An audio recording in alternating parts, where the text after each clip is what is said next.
Hello दोस्तों, I hope आप सब अच्छे होंगे, अपनी तैयारी अच्छे से कर रहे होंगे। साथियों, हम यूपीपीएससी 2025 के लिए प्रैक्टिस सेट सॉल्व कर रहे हैं और अभी जो प्रैक्टिस सेट सॉल्व कराए जा रहे हैं DIS द्वारा पब्लिश किए गए टेस्ट सीरीज को हम लोग सॉल्व कर रहे हैं और आपका टेस्ट नंबर 10 है और इसके अंतर्गत आपका फुल टेस्ट देखने को मिलेगा और इसमें जून 2025 की करंट अफेयर भी देखने को मिलेंगे।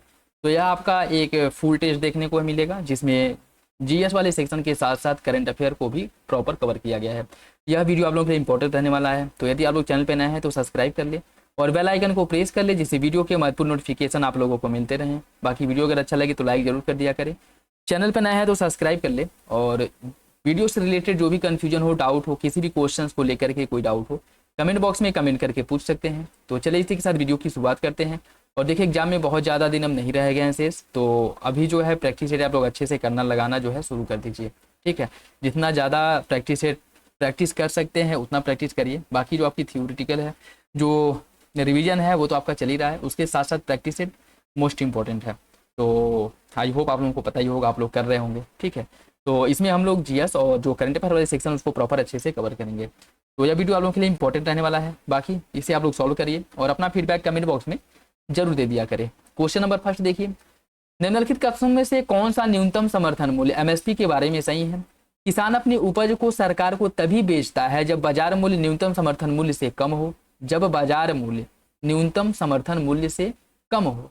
न्यूनतम समर्थन मूल्य का उद्देश्य किसानों को पैदावार पर अत्यधिक लाभ करना है, पैदावारों पर अत्यधिक लाभ करवाना है या फिर अत्यधिक किसानों को लाभ देना है। इस उद्देश्य से न्यूनतम समर्थन मूल्य सरकार द्वारा लागू किया जाता है। आपको बताना है कौन सा विकल्प इसका सही है।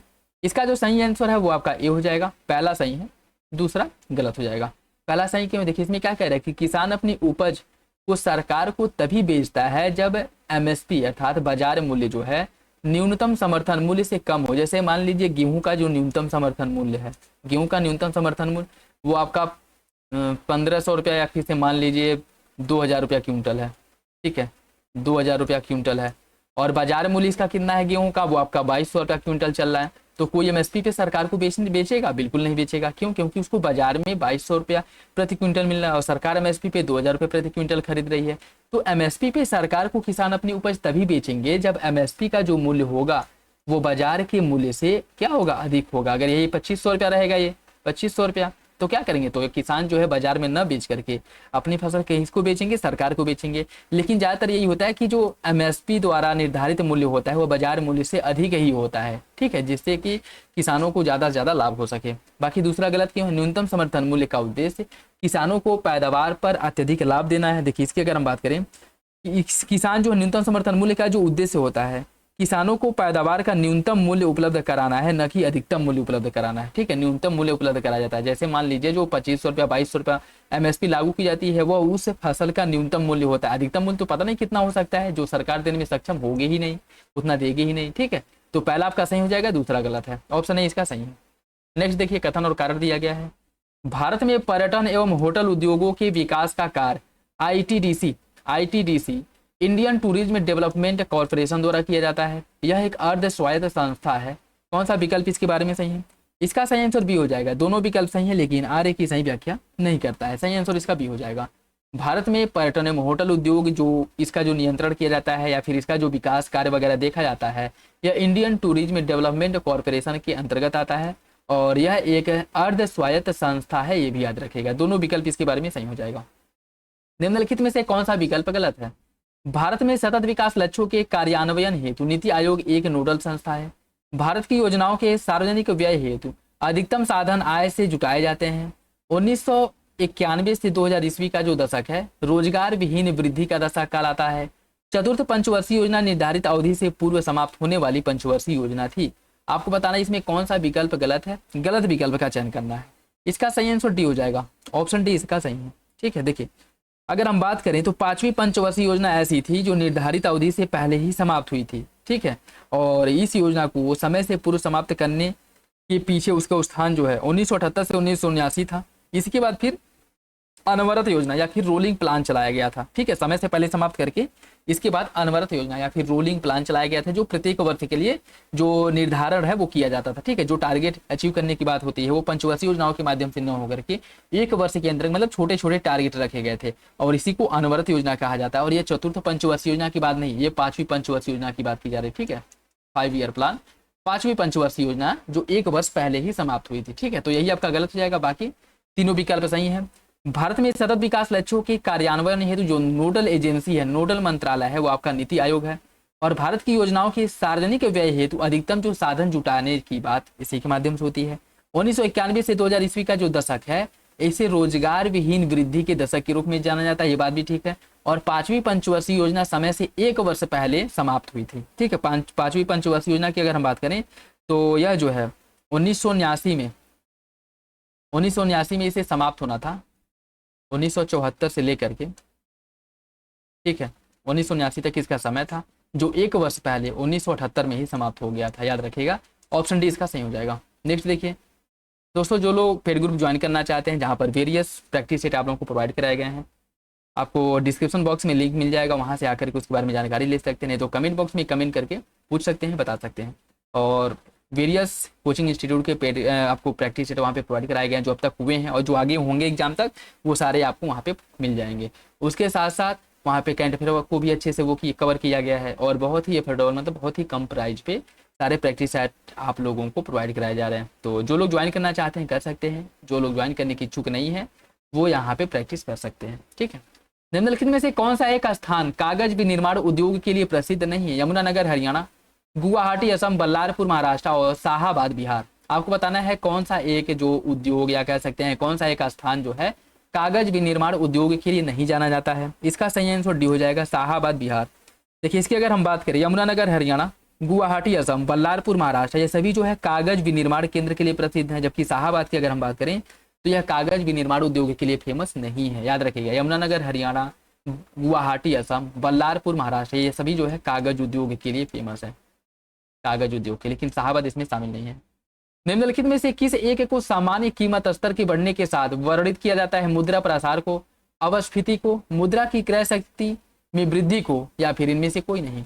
किसे सामान्य कीमत स्तर के बढ़ने के साथ वर्णित किया जाता है, आपको बताना है। इसका सही आंसर ए हो जाएगा, मुद्रा प्रसार को। मुद्रा प्रसार का तात्पर्य होता है अर्थव्यवस्था में मुद्रा की मात्रा में वृद्धि।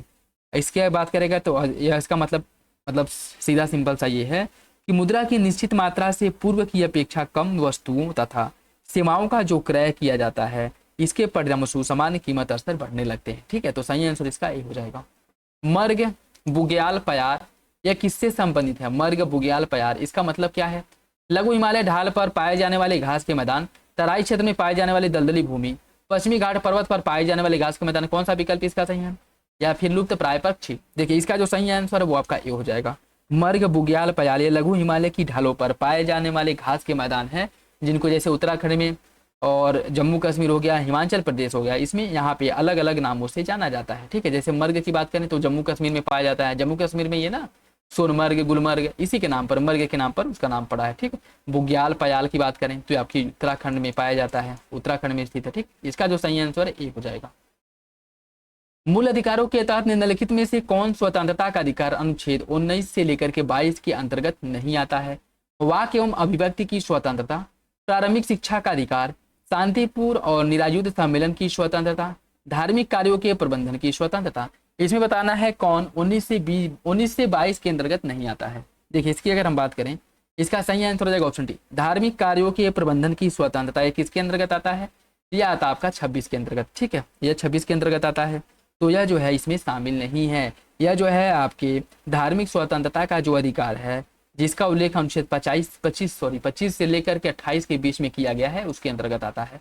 तो यही आपका गलत हो जाएगा। बाकी वाक एवं अभिव्यक्ति की स्वतंत्रता, प्रारंभिक शिक्षा का अधिकार, शांतिपूर्वक और निरायुध सम्मेलन की स्वतंत्रता, ये सभी किसके अंतर्गत आते हैं? ये सभी जो है स्वतंत्रता का जो अधिकार है अनुच्छेद 19 से लेकर के 22, इसके अंतर्गत आते हैं, याद रखिएगा। ठीक है, तो ऑप्शन डी इसका सही हो जाएगा।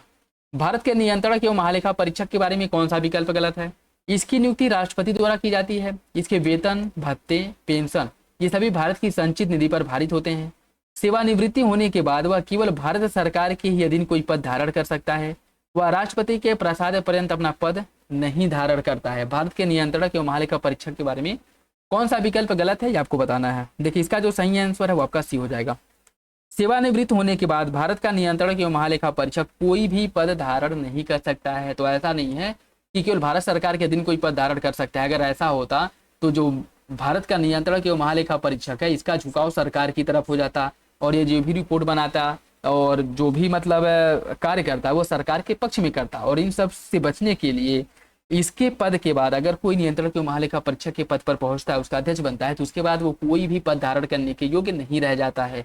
बाकी यह प्रसाद पर्यंत नहीं होता है, इसका एक न्यूनतम या कह सकते हैं कि एक निश्चित टाइम ड्यूरेशन होता है 5 वर्ष। और इसके हटाने का जो तरीका है, जैसे सुप्रीम कोर्ट के न्यायाधीश को हटाया जाता है उसी आधार पर इसे हटाया जा सकता है, अन्यथा नहीं हटाया जा सकता है। इसका वेतन एवं भत्ता भारत की संचित निधि से आता है, ये बात भी ठीक है।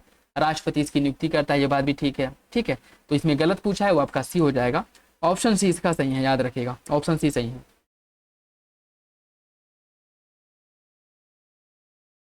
नेक्स्ट देखिए, राष्ट्रपति के निर्वाचन में राज्य का मुख्यमंत्री मतदान करने के लिए पात्र नहीं होता है यदि वह स्वयं प्रत्याशी। राष्ट्रपति के निर्वाचन में राज्य का मुख्यमंत्री मतदान करने के लिए पात्र नहीं होगा, किस कंडीशन में? यदि वह स्वयं प्रत्याशी हो, उस राज्य विधानमंडल के निचले सदन में अपना बहुमत सिद्ध करना शेष हो, वह राज्य विधानमंडल में उच्च सदन का सदस्य हो, वह राज्य विधानमंडल में निम्न सदन का सदस्य हो। कौन सा विकल्प इसके बारे में सही है? किस कंडीशन में वह राष्ट्रपति के निर्वाचन में मतदान नहीं कर सकता है? देखिए, इसका जो सही आंसर आपका सी हो जाएगा, ऑप्शन सी। अगर वह राज्य विधानमंडल में उच्च सदन अर्थात जो आपका विधान परिषद है, जिन राज्यों में है विधान परिषद, ठीक है, अगर वो विधान परिषद का सदस्य है तो वह राष्ट्रपति के निर्वाचन में मतदान नहीं कर सकता है, क्योंकि राष्ट्रपति के निर्वाचन में विधानसभा के निर्वाचित सदस्य ही बस मतदान कर सकते हैं। अगर वह प्रत्याशी है उस कंडीशन में मतदान करेगा बिल्कुल। यदि वह राज्य विधानमंडल के निचले सदन में अर्थात जो विधानसभा है उसमें उसे अपना बहुमत सिद्ध करना हो, उस कंडीशन में भी यह मतदान करेगा। यदि वह राज्य विधानमंडल में निम्न सदन का सदस्य हो अर्थात विधानसभा का सदस्य है तो भी वो मतदान करेगा। लेकिन वह उच्च सदन का अर्थात विधान परिषद का अगर सदस्य है तो वो राष्ट्रपति के निर्वाचन में मतदान नहीं करेगा। याद रखिएगा, सही आंसर इसका सी हो जाएगा, ऑप्शन सी सही है। निम्नलिखित उम्मों में से कौन सा विकल्प सही सुमेलित नहीं है? कौन सा विकल्प सही सुमेलित नहीं है? रामगिरी की पहाड़ी है आंध्र प्रदेश में, सेवराव पहाड़ी है तमिलनाडु में, मैकाल श्रेणी है छत्तीसगढ़ में और गडजात हिमालय है झारखंड में। इसमें बताना है कौन सा विकल्प गलत है। इसका जो सही आंसर है क्या होगा? देखिए, इसका जो सही आंसर है वो आपका डी हो जाएगा। गडजात पहाड़ी की अगर हम बात करें, यह जो है गडजात पहाड़ी हो गया, गडजात, न्यामगिरी, ये सभी आपके उड़ीसा राज्य में स्थित है। कहाँ पे है? उड़ीसा में, ठीक, उड़ीसा में। बाकी रामगिरी पहाड़ी आंध्र प्रदेश में है, सेवराय पहाड़ी है तमिलनाडु में, सेवराय तमिलनाडु में है, मैकाल श्रेणी छत्तीसगढ़ में स्थित है और गडजात जो है यह उड़ीसा में है, न कि झारखंड में। डी गलत है। निम्नलिखित में से गलत विकल्प का चयन कीजिए। सतलज नदी उत्तर भारत में बहने वाली सदा नीर नदी है, जिसका उद्गम मानसरोवर के निकट राकस ताल से होता है। लूनी नदी का उद्गम राजस्थान के अजमेर जिले के नाग पहाड़ी से होता है। महानंदा नदी गंगा से बाएं तट पर मिलने वाली सबसे पूर्वी तट की अंतिम नदी है। कौन सा विकल्प इसमें से गलत है? गलत विकल्प का चयन करना है और इसका सही आंसर डी हो जाएगा। कोई भी विकल्प गलत नहीं है, तीनों सही हो जाएंगे। ठीक है, तीनों विकल्प सही हो जाएंगे। सतलज नदी जो कि एक सदावाहिनी या सदानेरी नदी है, जिसका उद्गम मानसरोवर के निकट राकस ताल से होता है। लूनी नदी का उद्गम राजस्थान के अजमेर जिले के जो नाग पहाड़ी पर है, नागा पहाड़ी से होता है। महानंदा नदी गंगा के बाएं तट से मिलने वाली सबसे पूर्वी और अंतिम सहायक नदी है। तीनों विकल्प सही है, ऑप्शन डी इसका सही हो जाएगा। कोई भी विकल्प गलत नहीं है। पश्चिम से पूर्व के क्रम में इन सभी को निर्धारित करना है। धौलागिरी, कामेत, नंदा देवी और अन्नपूर्णा, इन सभी को पश्चिम से पूर्व क्रम में लगाना है। पश्चिम से पूर्व क्रम में लगाना है। देखिए, इसमें अगर हम बात करें तो इसमें आ जाएगा आपका सबसे पहले कामेत आ जाएगा, कामेत के बाद आ जाएगा आपका नंदा देवी, नंदा देवी के बाद आ जाएगा आपका अन्नपूर्णा, उसके बाद आ जाएगा धौलागिरी, धौलागिरी, ठीक है, धौलागिरी। तो इसका जो सही आंसर है 3 2 1 4, 3 2 1 4, ऑप्शन सी, ऑप्शन सी हो जाएगा। ठीक है, ऑप्शन सी इसका सही हो जाएगा, 3 2 1 4। ठीक, देखिए इसके पहाड़ी की बात करें, नंदा देवी, कामेत, नंदा देवी, धौलागिरी, अन्नपूर्णा। कामेत, नंदा देवी, या आपका धौलागिरी और अन्नपूर्णा। ठीक है, इसका क्रम है, ऑप्शन सी सही हो जाएगा, ऑप्शन सी। जिसमें कामेत, नंदा देवी, ये दोनों कहाँ पे हैं? ये दोनों उत्तराखंड में स्थित है। कामेत और नंदा देवी, कामेत और नंदा देवी हैं उत्तराखंड में, धौलागिरी और अन्नपूर्णा यह दोनों नेपाल में है। इसकी ऊंचाई भी देख लीजिए। इसकी ऊंचाइयों की बात करें, कामेत जो है 7,756 मीटर ऊंचा है, नंदा देवी की ऊंचाई है 7,817 मीटर, धौलागिरी की 8,172 और अन्नपूर्णा 8,078 मीटर ऊंचा है। याद रखिएगा, इंपॉर्टेंट है। भारत में भू आकृति, जलवायु, मिट्टी, इसके प्रकारों तथा प्राकृतिक वनस्पति में भारी भिन्नता देखने को मिलती है। भारत का दक्षिणी हिस्सा उष्ण कटिबंधीय और उत्तरी हिस्सा उपोष्ण कटिबंध में स्थित है। कौन सा विकल्प इसका सही है? इसका जो सही आंसर ए हो जाएगा, दोनों विकल्प सही हैं। और आर इसकी व्याख्या करता है। भारत में भू आकृति, जलवायु और मिट्टी के प्रकारों, प्राकृतिक वनस्पतियों में भारी भिन्नता देखने को मिलती है। ये बात बिल्कुल ठीक है। भारत का जो दक्षिणी भाग है वहाँ पे मुख्य रूप से उष्ण कटिबंधीय जलवायु पाई जाती है, और भारत का जो उत्तरी पार्ट है वहाँ पे उपोष्ण कटिबंधीय जलवायु देखने को मिलती है। दोनों विकल्प सही हैं। आर एक ही सही व्याख्या करता है। सिंचाई के लिए एडन नहर निकाली गई है किससे? सिंचाई के लिए एडन नहर का जो निर्माण किया गया है सतलज नदी से निकाली गई है, गंगा से, दामोदर से, या फिर बराकर से? कौन सा विकल्प इसका सही है? इसका सही आंसर सी हो जाएगा, दामोदर नदी से निकाली गई है एडन नहर। ठीक है, देखिए एडन नहर जो है यह पश्चिम बंगाल में दामोदर नदी से निकाली गई है, तो सही आंसर इसका सी हो जाएगा। सिंचाई हेतु निकाली गई है, ये भी याद रखिएगा। दामोदर नहर से निकाली गई है, दामोदर नदी से, ये भी याद रखिएगा। ठीक है, एडन नहर की बात की जा रही है। चेचू जनजाति किस एक क्षेत्र में वन्य जीव की सुरक्षा से संबंधित है? नागार्जुन त्रिशैलम आंध्र प्रदेश में, सिमलीपाल उड़ीसा में, पलामू झारखंड में, या फिर उपरोक्त में से कोई नहीं? इसका सही आंसर का ऑप्शन ए हो जाएगा। चेचू जनजातियां मुख्य रूप से नागार्जुन त्रिशैलम आंध्र प्रदेश की वन्यजीव सुरक्षा से संबंधित है। ऑप्शन ए इसका सही है, ऑप्शन ए। पर्यावरण मंत्रालय के अनुसार चेचू जनजाति दक्षिण भारत की सबसे बड़ी जनजाति है, जो नागार्जुन त्रिशैलम क्षेत्र वन्यजीव संरक्षण के लिए संबंधित है, अर्थात इस क्षेत्र में मुख्य रूप से रहती हैं और वन्य जीवों का संरक्षण करने के लिए जानी जाती है। ऑप्शन ए इसका सही हो जाएगा। ठीक है, ऑप्शन ए। और याद रखिएगा जो नागार्जुन त्रिशैलम है यह भारत का सबसे बड़ा टाइगर रिजर्व भी है। ऑप्शन ए इसका सही हो जाएगा। निम्नलिखित नदियों में से किस नदी का मुहाना भूमध्य सागर में है? रोन, टाइबर, एब्रो, या फिर डॉन? फुट के हिसाब से बताना है। सही आंसर इसका क्या होगा?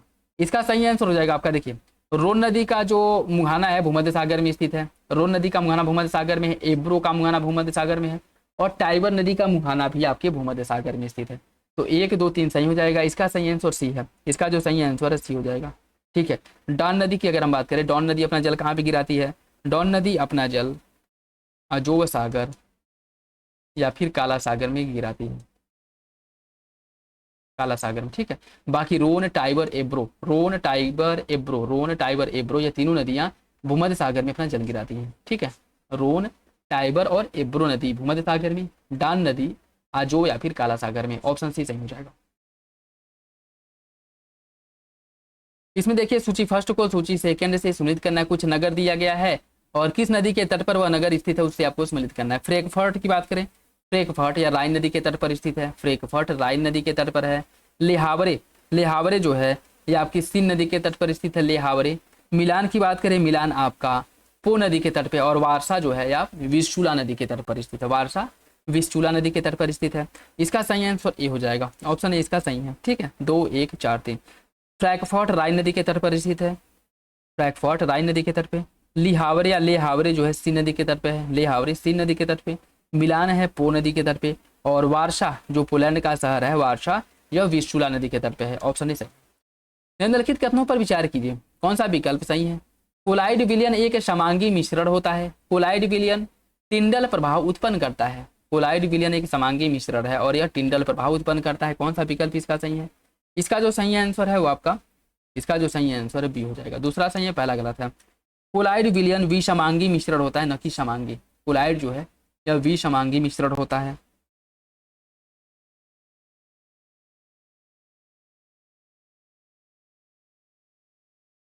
विषमांगी मिश्रण होता है और इसके द्वारा टिंडल प्रभाव उत्पन्न किया जाता है। याद रखिएगा, कोलाइड जो है, कोलाइड विलयन एक विषमांगी मिश्रण है और यह टिंडल प्रभाव उत्पन्न करता है। ऑप्शन बी सही हो जाएगा। जाम्बेजी नदी के बारे में देखिए, कौन सा विकल्प गलत है? कौन सा विकल्प गलत है? इसका स्रोत कटंगा पठार है तथा मुहाना मोजाम्बिक चैनल। इस पर्वत पर या इस पर विश्व के बृहत्तम प्रपात में से एक विक्टोरिया प्रपात स्थित है। मोजाम्बिक में इस नदी पर करीबा बांध का निर्माण किया गया है। यह जाम्बिया और जिम्बाब्वे देश के मध्य राजनीतिक सीमा का निर्धारण करती है। कौन सा विकल्प इसमें से गलत है? गलत विकल्प का चयन करना है। इसका सही आंसर सी हो जाएगा। Option C. करीबा बांध की बात करें, करीबा बांध जाम्बिया और जिम्बाब्वे के बीच जाम्बेजी नदी बेसिन के करीब गार्ज में एक दोहरी वक्राकार कंक्रीट अर्ध बांध से निर्मित है और यह जाम्बेजी नदी पर बना है। ठीक है, काहोरा कैबोरा बास बांध के नाम से भी इसे जाना जाता है। तो इसका जो निर्माण है यह किया गया आपके जाम्बेजी नदी पर, और मोजाम्बिक में इस नदी पर करीबा नहीं बल्कि इसकी अगर हम बात करें जाम्बिया और जिम्बाब्वे के बीच इस बांध का निर्माण किया गया है। ठीक है, और जाम्बिया में या कह सकते हैं कि मोजाम्बिक में जो बांध का निर्माण किया गया है, मोजाम्बिक में जाम्बेजी नदी पर जिस बांध का निर्माण किया गया है उस बांध का नाम है काहोरा या फिर कैबोरा बांध। ठीक है, तो मोजाम्बिक में जाम्बेजी नदी पर जिस बांध का निर्माण किया गया उस बांध का निर्माण आपका काहोरा काहोरा बांध या फिर कैबारा बांध कहा जाता है इसे, ठीक है। बाकी जो आपका करीबा बांध है यह जाम्बिया और जिम्बाब्वे के बीच में स्थित है, जाम्बिया और जिम्बाब्वे के बीच में। तो सही आंसर सी हो जाएगा, यही गलत है, बाकी तीनों विकल्प सही है। यद्यपि अहिंसा का अर्थ क्रियात्मक रूप से जानबूझकर कष्ट उठाना है, तथापि यह सिद्धांत दुराचारियों के सामने हथियार डालने का समर्थन नहीं करता। उपरोक्त कथन का उल्लेख गांधी जी द्वारा अपने किस पत्र या पत्रिका में किया गया था? इसका उल्लेख हिंद स्वराज, यंग इंडिया, बंग बंधु या फिर हरिजन। कौन सा विकल्प इसका सही है? इसका सही आंसर बी हो जाएगा। यंग इंडिया में गांधी जी ने यह अपना वक्तव्य दिया था, ठीक है। और यंग इंडिया पत्र में किया गया था 11 अगस्त 1946 को उन्होंने यह लेख लिखा था, ठीक है। 11 अगस्त 1946 को उनके द्वारा यह लेख लिखा गया था, यह भी याद रखिएगा। ऑप्शन बी इसका सही है। निम्नलिखित वाक्य का संबंध किस एक से है? मेरा मूल्यांकन मेरे कार्यों से करना, शब्दों से नहीं। कर्जन, रिपन, लिंटन या फिर इरविन।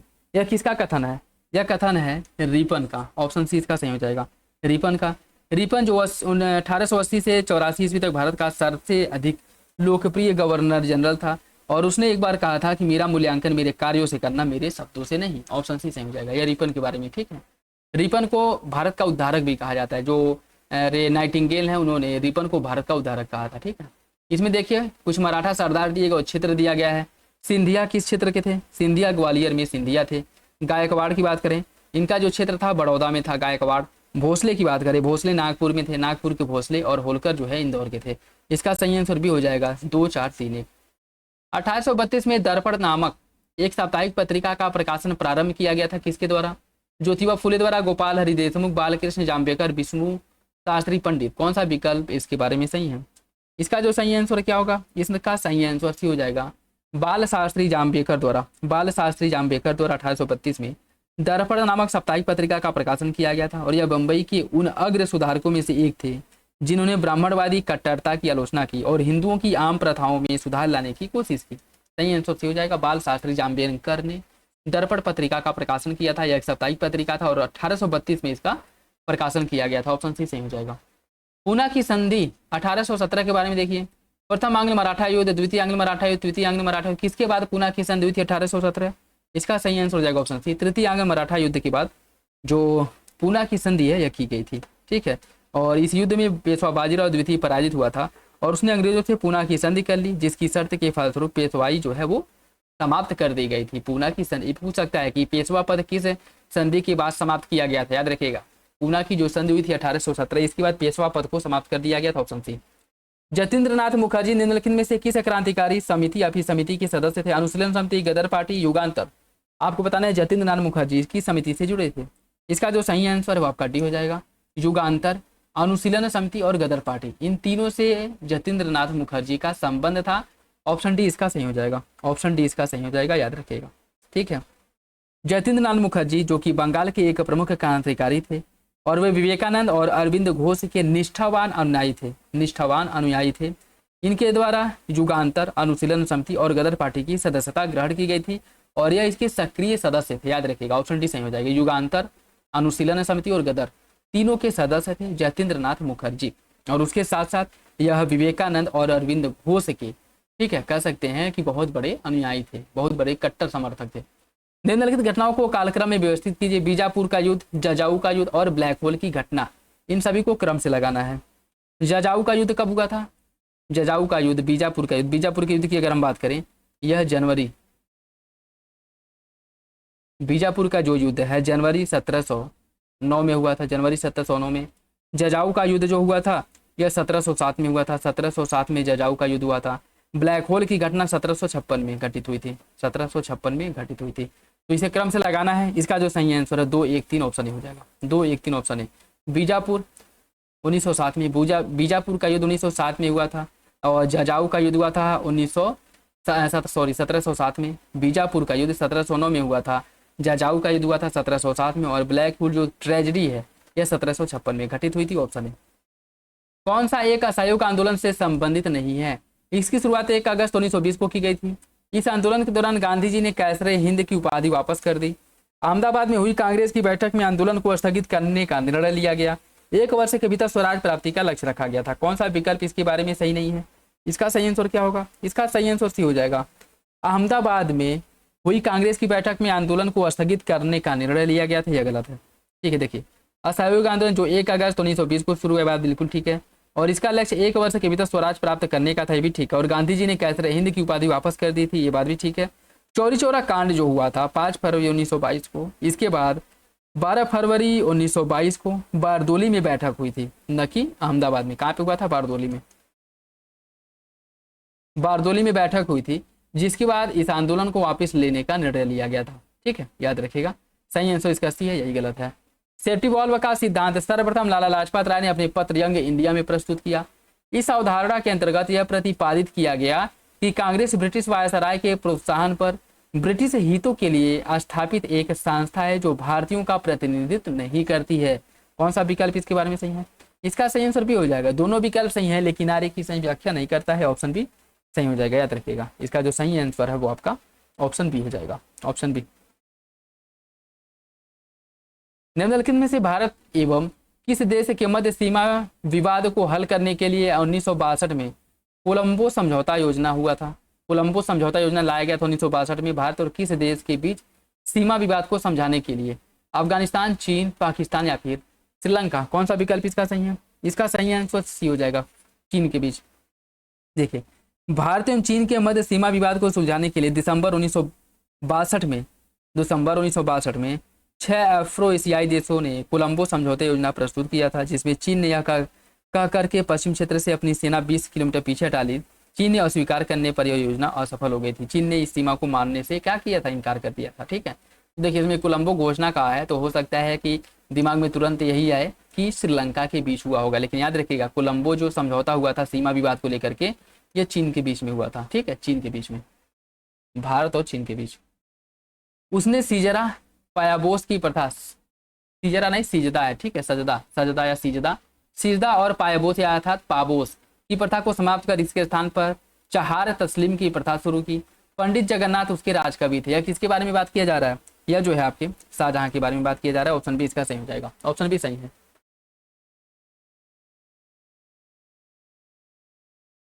हर्ष के समय से कन्नौज एक राजनीतिक शक्ति केंद्र के रूप में उभरा। उत्तर भारत में समानता युग के आगमन का सूचक था। हर्ष काल में उच्च अधिकारियों को वेतन के रूप में जागीरें दी जाती थी। कौन सा विकल्प इसके बारे में सही है? इसका जो सही आंसर ए हो जाएगा। दोनों विकल्प सही है और आर्य की सही व्याख्या करता है। अकबर ने रूढ़िवादी इस्लामी सिद्धांतों के स्थान पर सुलह ए कुल की नीति अपनाई। अकबर राजतंत्र को धर्म एवं संप्रदाय से ऊपर मानता था। राजतंत्र को धर्म एवं संप्रदाय से ऊपर मानता था।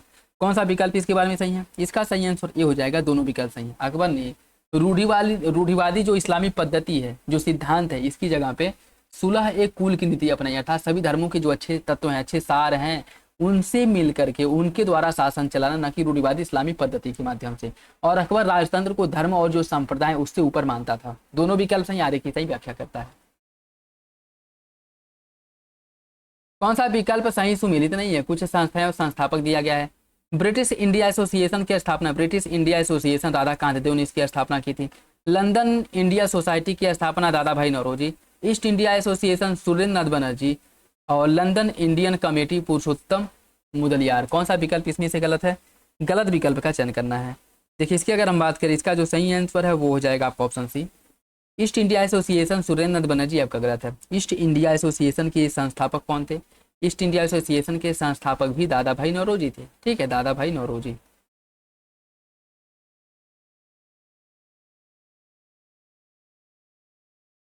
ठीक है, तो यही आपका गलत है, ऑप्शन सी। ऑप्शन सी गलत हो जाएगा। ठीक, नेक्स्ट देखिए, संसद में पूछे गए प्रश्न एवं विशेष रंग की सूची पर छपे होते हैं ताकि वे एक दूसरे से भिन्न दिखाई दे। जो प्रश्न पूछे जाते हैं उसकी जो प्रति होती है सबकी अलग अलग होती है, उससे आपको सम्मिलित करें। जैसे तारांकित प्रश्न, यह किस रंग का होता है?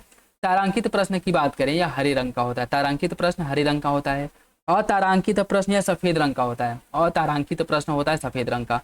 अल्प सूचना का जो प्रश्न होता है यह हल्के गुलाबी रंग का होता है। और प्राइवेट सदस्यों द्वारा जो प्रश्न पूछा जाता है यह पीले रंग का होता है। याद रखिएगा, इंपॉर्टेंट है, इससे क्वेश्चन बन सकते हैं। सही आंसर इसका बी हो जाए, डी हो जाएगा। ठीक है, तारांकित प्रश्न जो पूछे जाते हैं हरे रंग का होता है। और तारांकित प्रश्न जो पूछा जाता है यह सफेद रंग का होता है। अल्प सूचना का जो प्रश्न पूछा जाता है हल्के गुलाबी रंग का होता है। और प्राइवेट सदस्य द्वारा जो प्रश्न पूछा जाता है यह पीले रंग का होता है। सही आंसर इसका डी हो जाएगा। पीएच स्केल के बारे में कौन सा विकल्प गलत है? पीएच स्केल विलयन में उपस्थित हाइड्रोजन आयन की सांद्रता को दर्शाता है।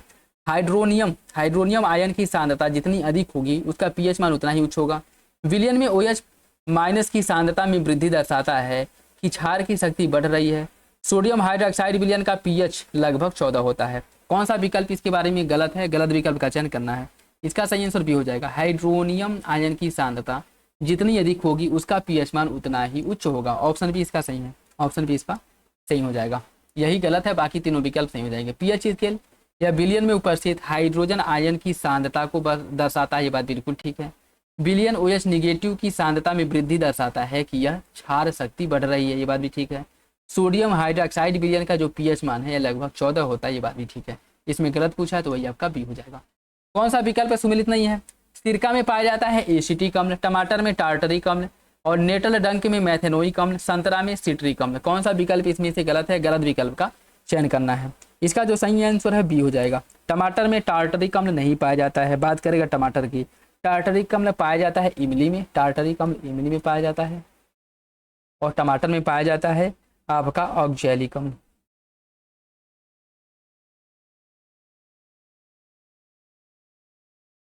ऑक्जेलिक अम्ल बी गलत हो जाएगा, बाकी तीनों विकल्प सही है। सिरका में एसिटिक अम्ल, नेटल डंक में मेथेनोइक और संतरा में सिट्रिक।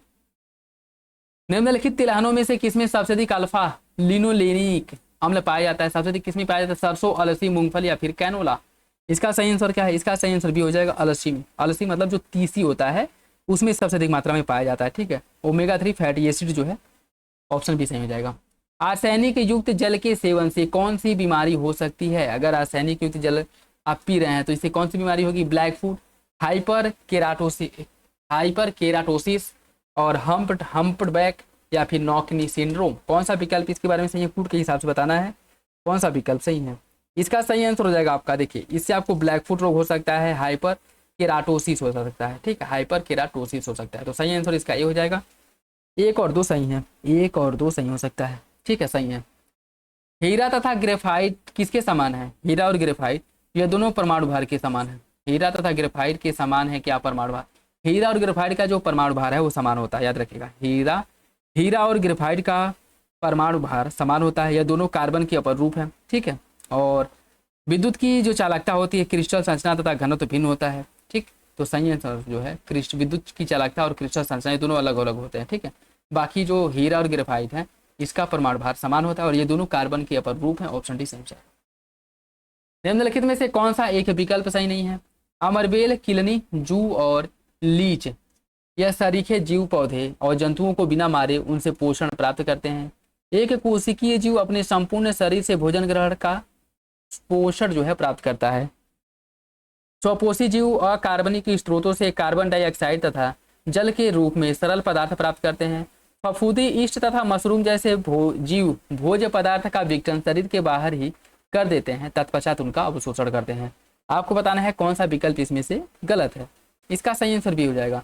एक कोशिकीय जीव अपने संपूर्ण शरीर से भोजन ग्रहण कर पोषण प्राप्त करते हैं, ये बात बिल्कुल गलत है। बाकी तीनों विकल्प सही हो जाएगा, ठीक है, बाकी तीनों विकल्प सही है।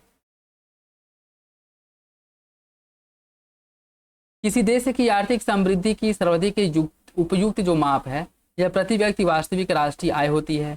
यह राष्ट्रीय आय की प्रति व्यक्ति उपलब्धता को दर्शाती है। कौन सा विकल्प इसके बारे में सही है? इसका सही आंसर ये हो जाएगा। कथन और कार्य दोनों सही, आर्य की सही व्याख्या करता है।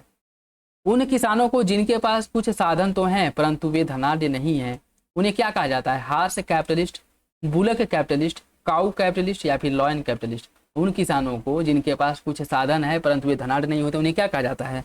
ऐसे जो किसान हैं उनको कहा जाता है बुलक कैपिटलिस्ट। ऑप्शन बी हो जाएगा। ऑप्शन बी इसका सही हो जाएगा, ठीक है। बुलक कैपिटलिस्ट उन किसानों को कहा जाता है जो न तो भूमिहीन कृषि होते हैं, न ही सीमांत कृषक होते हैं, ठीक है, और न ही वह बड़े जमींदार या फिर धनाढ्य होते हैं। तो ऑप्शन बी सही है। निम्नलिखित योजनाओं को उनके प्रारंभ लॉन्च किए जाने की तिथि के कालानुक्रम व्यवस्थित करना है। राष्ट्रीय ग्रीन हाइड्रोजन मिशन, प्रधानमंत्री विश्वकर्मा योजना, मेरा युवा भारत और पीएम जन योजना, इन सभी को जो है क्रम से लगाना है, इन सभी को क्रम से लगाना है। देखिए राष्ट्रीय ग्रीन हाइड्रोजन मिशन का शुरुआत कब किया गया था? राष्ट्रीय ग्रीन हाइड्रोजन मिशन का शुरुआत हुआ था 2023 में। 2023 में इसकी शुरुआत की गई थी। प्रधानमंत्री विश्वकर्मा योजना, इसकी शुरुआत देखिए सब 23 में शुरुआत की गई है, यह जनवरी में शुरू हुआ था, ठीक है। और प्रधानमंत्री विश्वकर्मा योजना, यह जो है सितंबर में शुरू हुआ था, सितंबर 2023 में। ठीक है। मेरा युवा भारत, मेरा युवा भारत, इसकी शुरुआत जो है अक्टूबर 2023 में करी गई थी। और जो आपका पीएम जनमन योजना है, इसकी शुरुआत की गई थी नवंबर 2023 में। ठीक है, तो इन सबकी शुरुआत 2023 में की गई थी। लेकिन राष्ट्रीय ग्रीन हाइड्रोजन मिशन की शुरुआत जनवरी 2023 में की गई थी। प्रधानमंत्री विश्वकर्मा योजना का शुरुआत किया गया था सितंबर 2023 में।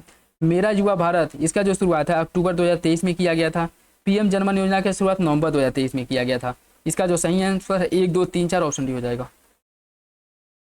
बुक्सा जनजाति के बारे में देखिए कौन सा विकल्प सही है।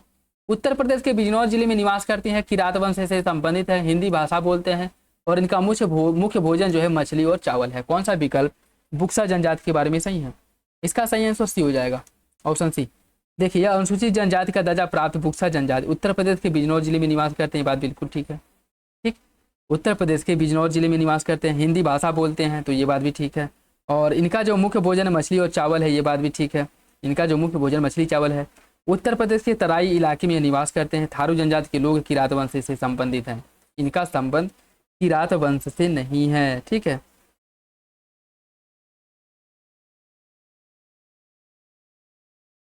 ठीक, तो सही आंसर इसका जो है वो आपका क्या हो जाएगा? सी। केवल 3 सही है, 1, 3 और 4 सही है, दूसरा गलत है। क्योंकि किरात वंश से संबंध रखने वाली जो जनजाति है वो जनजाति आपकी थारू है,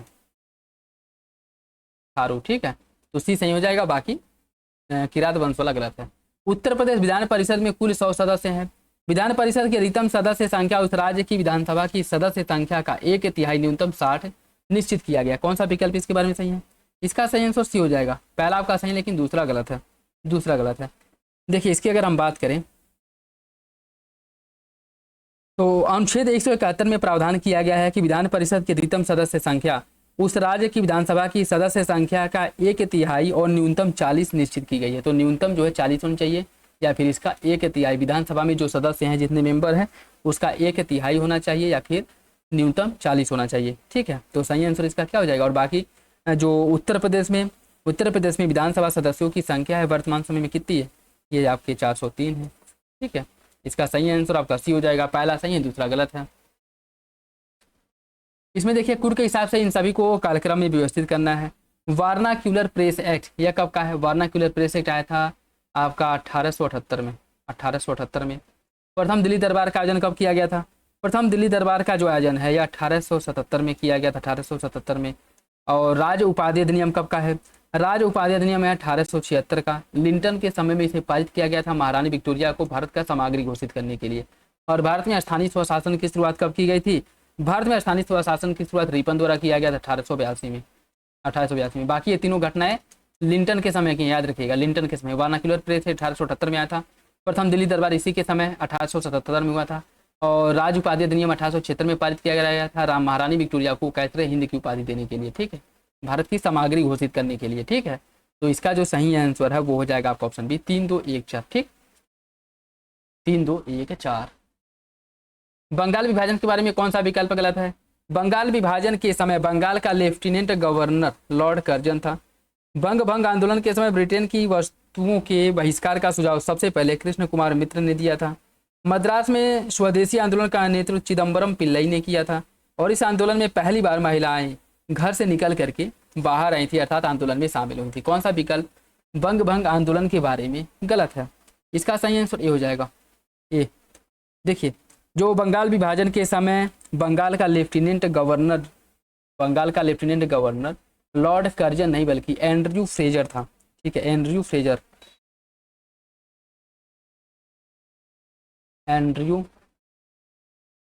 था। ठीक है, पहला गलत है, बाकी तीनों विकल्प सही हो जाएंगे। नील विद्रोह के बारे में देखिए कौन सा विकल्प सही। नील विद्रोह की शुरुआत बंगाल के नदिया जिले से हुई थी। इस विद्रोह का नेतृत्व दिगंबर बिस्वास विष्णु विश्वास ने किया था। और यह विद्रोह 1859-60 में हुआ था। इसका वर्णन दीनबंधु मित्रा ने अपने नाटक नील दर्पण में किया है। कौन सा विकल्प इसके बारे में सही है?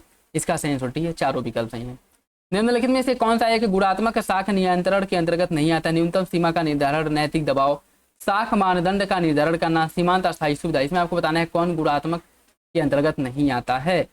ठीक है, देखिए इसकी अगर हम बात करें, इसका जो सही आंसर क्या होगा, इसका जो सही आंसर है वो आपका डी हो जाएगा। सीमांत सुविधा या सीमांत अस्थायी सुविधा या मात्रात्मक उपकरण के अंतर्गत आता है, मात्रात्मक नियंत्रण के अंतर्गत आता है। बाकी न्यूनतम सीमा का निर्धारण करना, नैतिक दबाव और साख मानदंड का निर्धारण, ये सभी गुणात्मक जो नियंत्रण है उसके अंतर्गत आते हैं।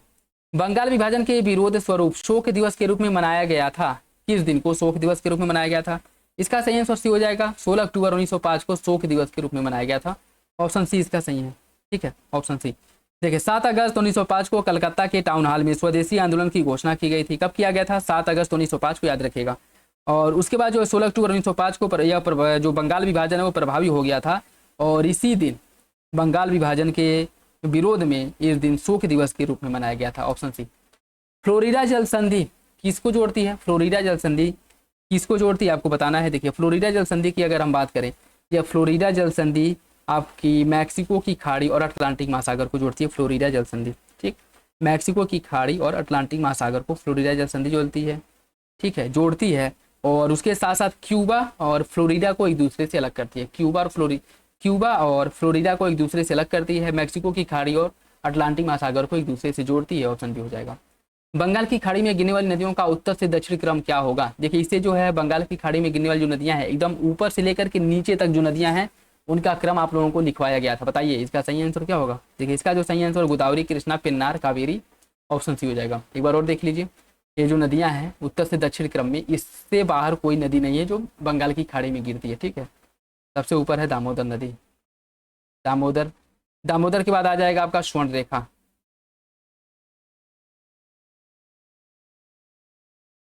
स्वर्ण रेखा के बाद है वैतरणी नदी, वैतरणी के बाद है आपका ब्राह्मणी, ब्राह्मणी के बाद आ जाएगा आपका महानदी,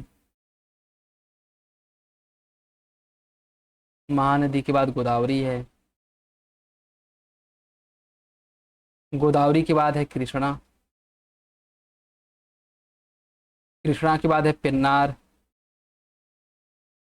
ठीक है, पेन्नार के बाद है आपका कावेरी, कावेरी के बाद है वैगई, और वैगई के बाद है ताम्रपड़ी,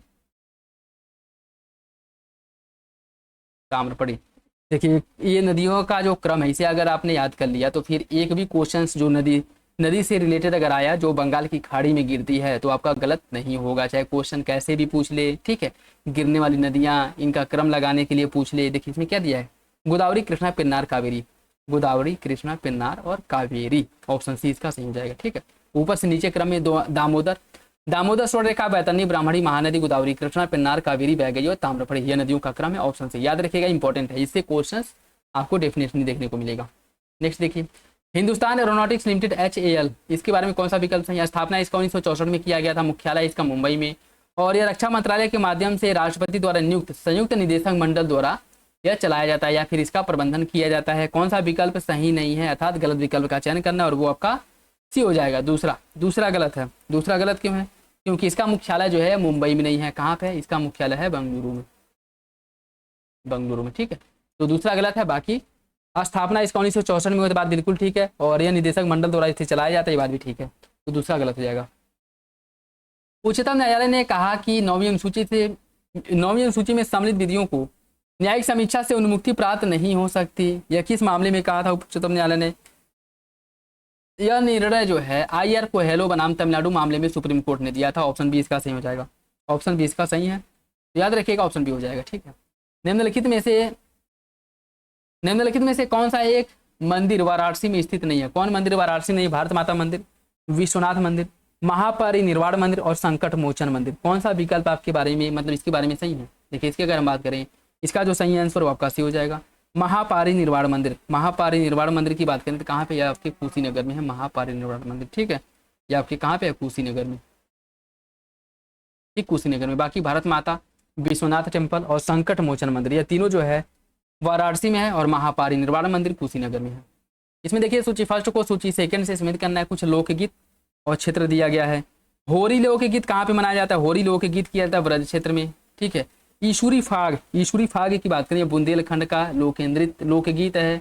ढोला कहाँ का, ढोला जो है पश्चिम क्षेत्र का लोकगीत है। और कजरी मिर्जापुर का। इसका जो सही आंसर क्या हो जाएगा, इसका सही आंसर डी हो जाएगा। 2 3 4 1, 2 3 4 1। भारी जल को भारी कहा जाता है क्योंकि, भारी जल को भारी क्यों कहा जाता है, भारी जल को भारी इसलिए कहा जाता है क्योंकि इसका जो घनत्व है साधारण जल से अधिक होता है, इस कारण से भारी जल कहा जाता है। ऑप्शन सी हो जाएगा। सल्तनतकालीन आर्थिक शब्दावलियों के युगों में से कौन सा एक सही सम्मिलित नहीं है।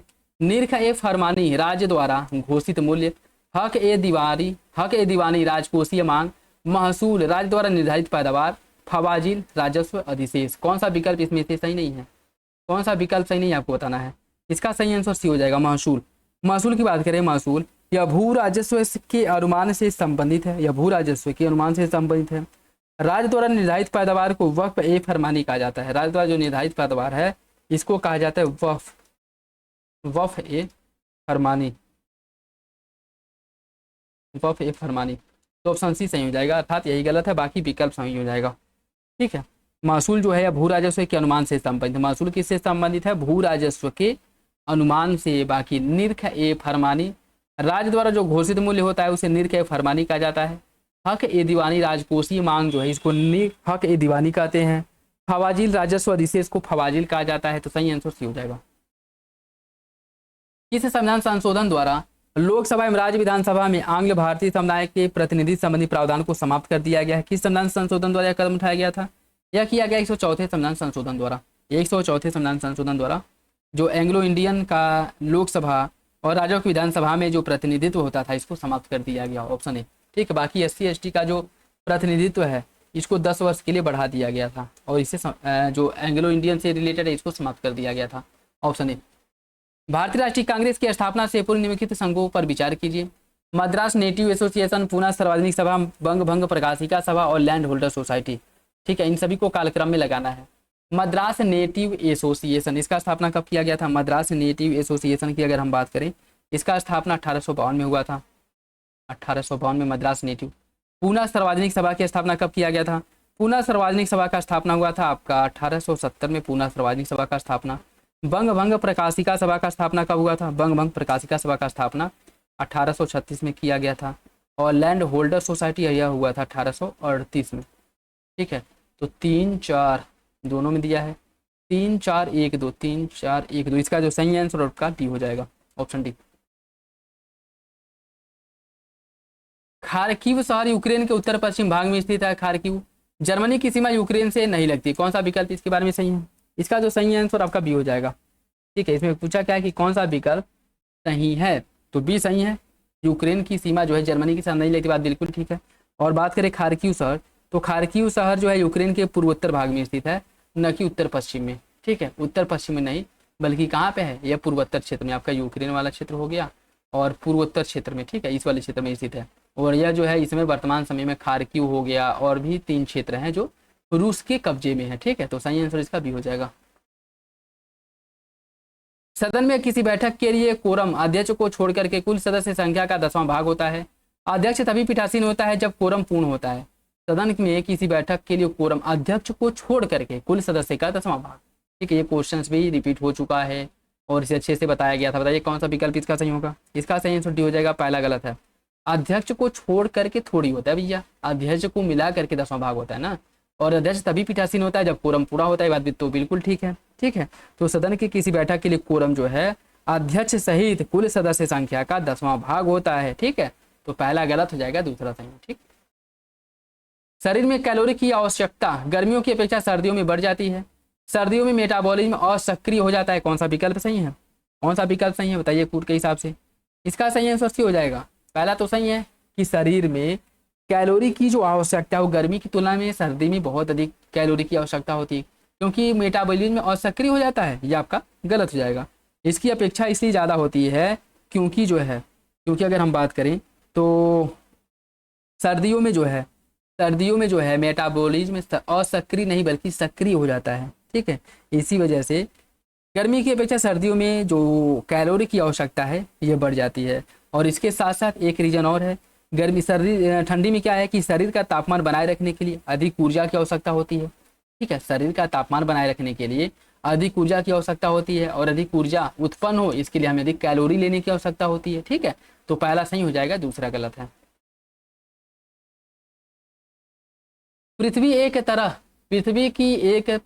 पृथ्वी की एक परत मेंटल का विस्तार कहाँ से कहाँ तक पाया जाता है।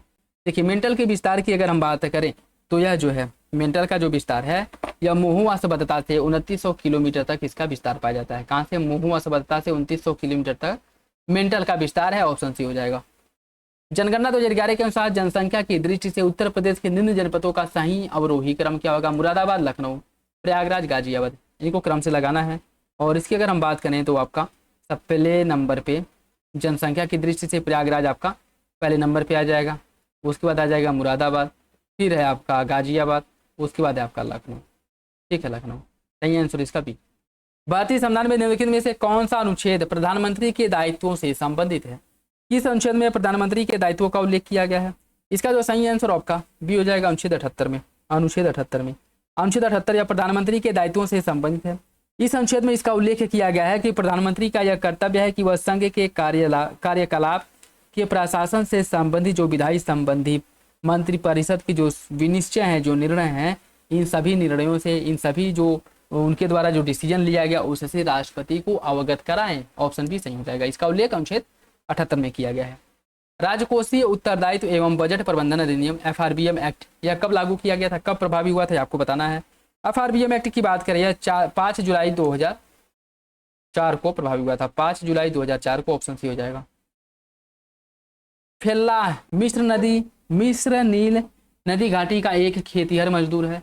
ब्लैक फेलो ऑस्ट्रेलियाई दिवस और एबोरीजिन्स या ऑस्ट्रेलिया के मूल निवासी, कौन सा विकल्प सही है? फेल्लाह है, यह नील नदी घाटी के खेतिहर मजदूर हैं। ब्लैक फेलो या ऑस्ट्रेलियाई के आदिवासी हैं, और एबोरीजिन्स जो है ऑस्ट्रेलिया के मूल निवासी हैं। कौन सा विकल्प इसका सही होगा? इसका सही आंसर डी हो जाएगा, तीनों विकल्प सही है। फेल्लाह या मिस्र के नील नदी घाटी में निवास करने वाले खेतिहर मजदूर हैं। ब्लैक फेलो या ऑस्ट्रेलिया के आदिवासी कम्युनिटी है। एबोरोजिन्स या ऑस्ट्रेलिया के मूल निवासी हैं, एबोरोजिन्स। तीनों विकल्प सही हो जाएगा, तीनों विकल्प सही है। भारतीय संविधान की प्रस्तावना के बारे में कौन सा विकल्प गलत है? प्रस्तावना में 3 प्रकार के न्याय की परिकल्पना की गई है। प्रस्तावना में 4 प्रकार की स्वतंत्रता की परिकल्पना की गई है। प्रस्तावना में 3 प्रकार की समता को परिकल्पित किया गया। कौन सा विकल्प इसके बारे में सही है? कोड के हिसाब से बताइए। इसका सही आंसर भी हो जाएगा, दूसरा तीसरा सही है, पहला गलत है। प्रस्तावना में 3 प्रकार के न्याय की बात की गई, आपकी गलत है। ठीक है, प्रस्तावना में अगर हम बात करें तो प्रस्तावना में, एक सेकेंड, क्या पूछा, कौन सा विकल्प गलत पूछा ना, तो इसमें जो है आपका पहला तो सही हो जाएगा। ठीक है, गलत पूछा है क्योंकि प्रस्तावना में 3 प्रकार के न्याय की बात की गई, बिल्कुल की गई है। सामाजिक, आर्थिक और राजनीतिक न्याय की बात की गई है। ठीक है, तो न्याय 3 प्रकार के हैं, कौन कौन है? सामाजिक, आर्थिक और राजनीतिक। ठीक है, बाकी प्रस्तावना में जो स्वतंत्रता की बात की गई है, स्वतंत्रता कितने प्रकार की है? स्वतंत्रता जो है 5 प्रकार की स्वतंत्रता का उल्लेख किया गया है। और यह 5 प्रकार की स्वतंत्रता कौन कौन सी हैं? विचार, अभिव्यक्ति, विश्वास, धर्म और उपासना। विचार, अभिव्यक्ति, विश्वास, धर्म और उपासना, यहाँ पे लिख दे रहे हैं। विचार,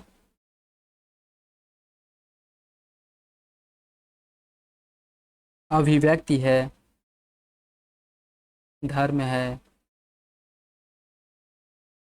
विश्वास है और आपका उपासना है। ठीक है, उसके बाद जो प्रस्तावना में समता की बात की गई है, क्षमता की बात की गई है, 2 प्रकार की क्षमता की बात की गई है, प्रतिष्ठा और अवसर की समानता। ठीक है, कितनी है? 2 है, प्रतिष्ठा और अवसर। ठीक, प्रतिष्ठा और अवसर की समानता की बात की गई है। सामाजिक, आर्थिक, राजनीतिक न्याय की बात की गई है। और 5 प्रकार की स्वतंत्रता, विचार, अभिव्यक्ति, विश्वास, धर्म और उपासना। विचार, अभिव्यक्ति, विश्वास, धर्म और उपासना। तो सही आंसर इसका बी हो जाएगा, दूसरा तीसरा गलत है, बस पहला सही है। भारतीय निर्वाचन व्यवस्था में समानुपातिक प्रतिनिधित्व प्रणाली को कहाँ से अपनाया गया है? राष्ट्रपति में जो प्रतिनिधित्व अपनाती प्रणाली है ये उसको कहाँ कहाँ अपनाया गया है? राष्ट्रपति के चुनाव में, विधानसभा, लोकसभा, विधान परिषद। कौन सा विकल्प इसका सही है? इसका सही आंसर डी हो जाएगा, राष्ट्रपति और विधान परिषद में, लोकसभा और विधानसभा में नहीं है। ठीक है, ऑप्शन डी। गरीबों के संदर्भ में गरीबी की गहनता को किसने स्पष्ट किया था? गरीबों के संदर्भ में गरीबी की गहनता को किसने स्पष्ट किया था? सुरेश तेंदुलकर, रंगराजन AK सेन या फिर नीति आयोग, कौन सा विकल्प इसका सही है? इसका सही आंसर सी हो जाएगा। AK सेन ने अपने इकोनॉमिक एंड पॉलिटिकल विकल्प 1973 में प्रकाशित एक लेख में पॉवर्टी, इनइक्वालिटी एंड अनएम्प्लॉयमेंट में गरीबी की जो वास्तविक भयावह स्थिति है उसके बारे में विस्तार रूप से लिखा था। और इसी में इन्होंने गरीबी की गहनता का क्या किया था, उल्लेख किया था। ठीक है, और इसका प्रकाशन कब किया गया था? 1973 में, याद रखिएगा, लिखा गया था यह पुस्तक AK सेन द्वारा। ठीक है। NSO की स्थापना, इस बार देखिए, NSSO तथा केंद्रीय सांख्यिकी ऑफिस CSO के मिलाने से हुआ है। केंद्रीय सांख्यिकी CSO और नीति आयोग के मिलाने से NSO तथा नीति आयोग, NSO तथा योजना आयोग, कौन सा विकल्प इसका सही है? इसका सही आंसर ए हो जाएगा। NSSO और CSO को मिला करके NSO कर दिया गया है। सही आंसर इसका जो है वो आपका ये हो जाएगा। और यह कब किया गया? 2019 में, ये भी याद रखेगा। जनगणना 2011 के अनुसार उत्तर प्रदेश के निम्नलिखित किन जिलों में महिला साक्षरता दर सबसे कम और सबसे अधिक है? किसमें सबसे कम और किसमें सबसे अधिक है, ये आपको बताना है। महिला क्या आपका साक्षरता, इसका जो सही आंसर आपका श्रावस्ती में सबसे कम है, कानपुर नगर में सबसे अधिक, ऑप्शन डी हो जाएगा, ऑप्शन डी। उत्तर प्रदेश की पेयजल परियोजना कौन कौन सी है? गोमती बैराज, लवकुश बैराज और गोकुल बैराज, कौन सा विकल्प इसके बारे में सही है? इसका सही आंसर डी हो जाएगा। तीनों विकल्प सही है, तीनों विकल्प सही है। गोकुल बैराज ये कहाँ पे है? गोकुल बैराज की बात करें तो यह मथुरा में है, मथुरा में।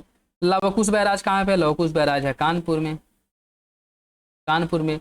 और गोकुल बैराज जो है कहाँ पे? आपके लखनऊ में है, लखनऊ में। तो डी सही हो जाएगा। खाद्य श्रृंखला में उत्पादक के संबंध में कौन सा विकल्प सही है? यह प्रकाश संश्लेषण द्वारा भोजन निर्माण करते हैं, यह जैविक एवं अजैविक घटकों के मध्य बिचौलिए का काम करते हैं, कौन सा विकल्प सही है? इसका सही आंसर सी हो जाएगा। दोनों विकल्प सही है।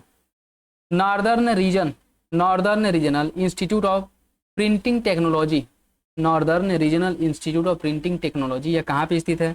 यह कहाँ पे स्थित है आपको बताना है। देखिए, इसकी अगर हम बात करें, यह स्थित है प्रयागराज में, ऑप्शन बी हो जाएगा। प्रयागराज में स्थित है northern regional institute of printing technology. सूची फर्स्ट को सूची सेकेंड से मिलाइए। संविधान सभा समिति और अध्यक्ष। संघ शक्ति समिति के अध्यक्ष कौन थे? संघ शक्ति समिति के अध्यक्ष थे जवाहरलाल नेहरू। प्रक्रिया नियम समिति के अध्यक्ष थे डॉक्टर राजेंद्र प्रसाद। कार्य संचालन समिति के अध्यक्ष थे KM मुंशी। और प्रांतीय संविधान समिति सरदार वल्लभ भाई पटेल। 1 2 3 4 ऑप्शन है। भारतीय संविधान के अनुच्छेद 371 ख में निम्न राज्यों में से किसके लिए विशेष उपबंध किया गया? किसके बारे में क्या है? अनुच्छेद 371 ख की बात की जा रही है। 371 ख में किसका उल्लेख किया गया? देखिए, 371 ख या फिर बी जो है, इसमें मुख्य रूप से असम की बात की गई है। ठीक है, असम की बात की गई है। इस देखिए 371 जो है, इसमें किसकी बात की गई है? इसमें बात किया गया है गुजरात और महाराष्ट्र का। महाराष्ट्र 371 ए, इसमें जो है किसकी बात की गई है? 371 में नागालैंड का उल्लेख किया गया है,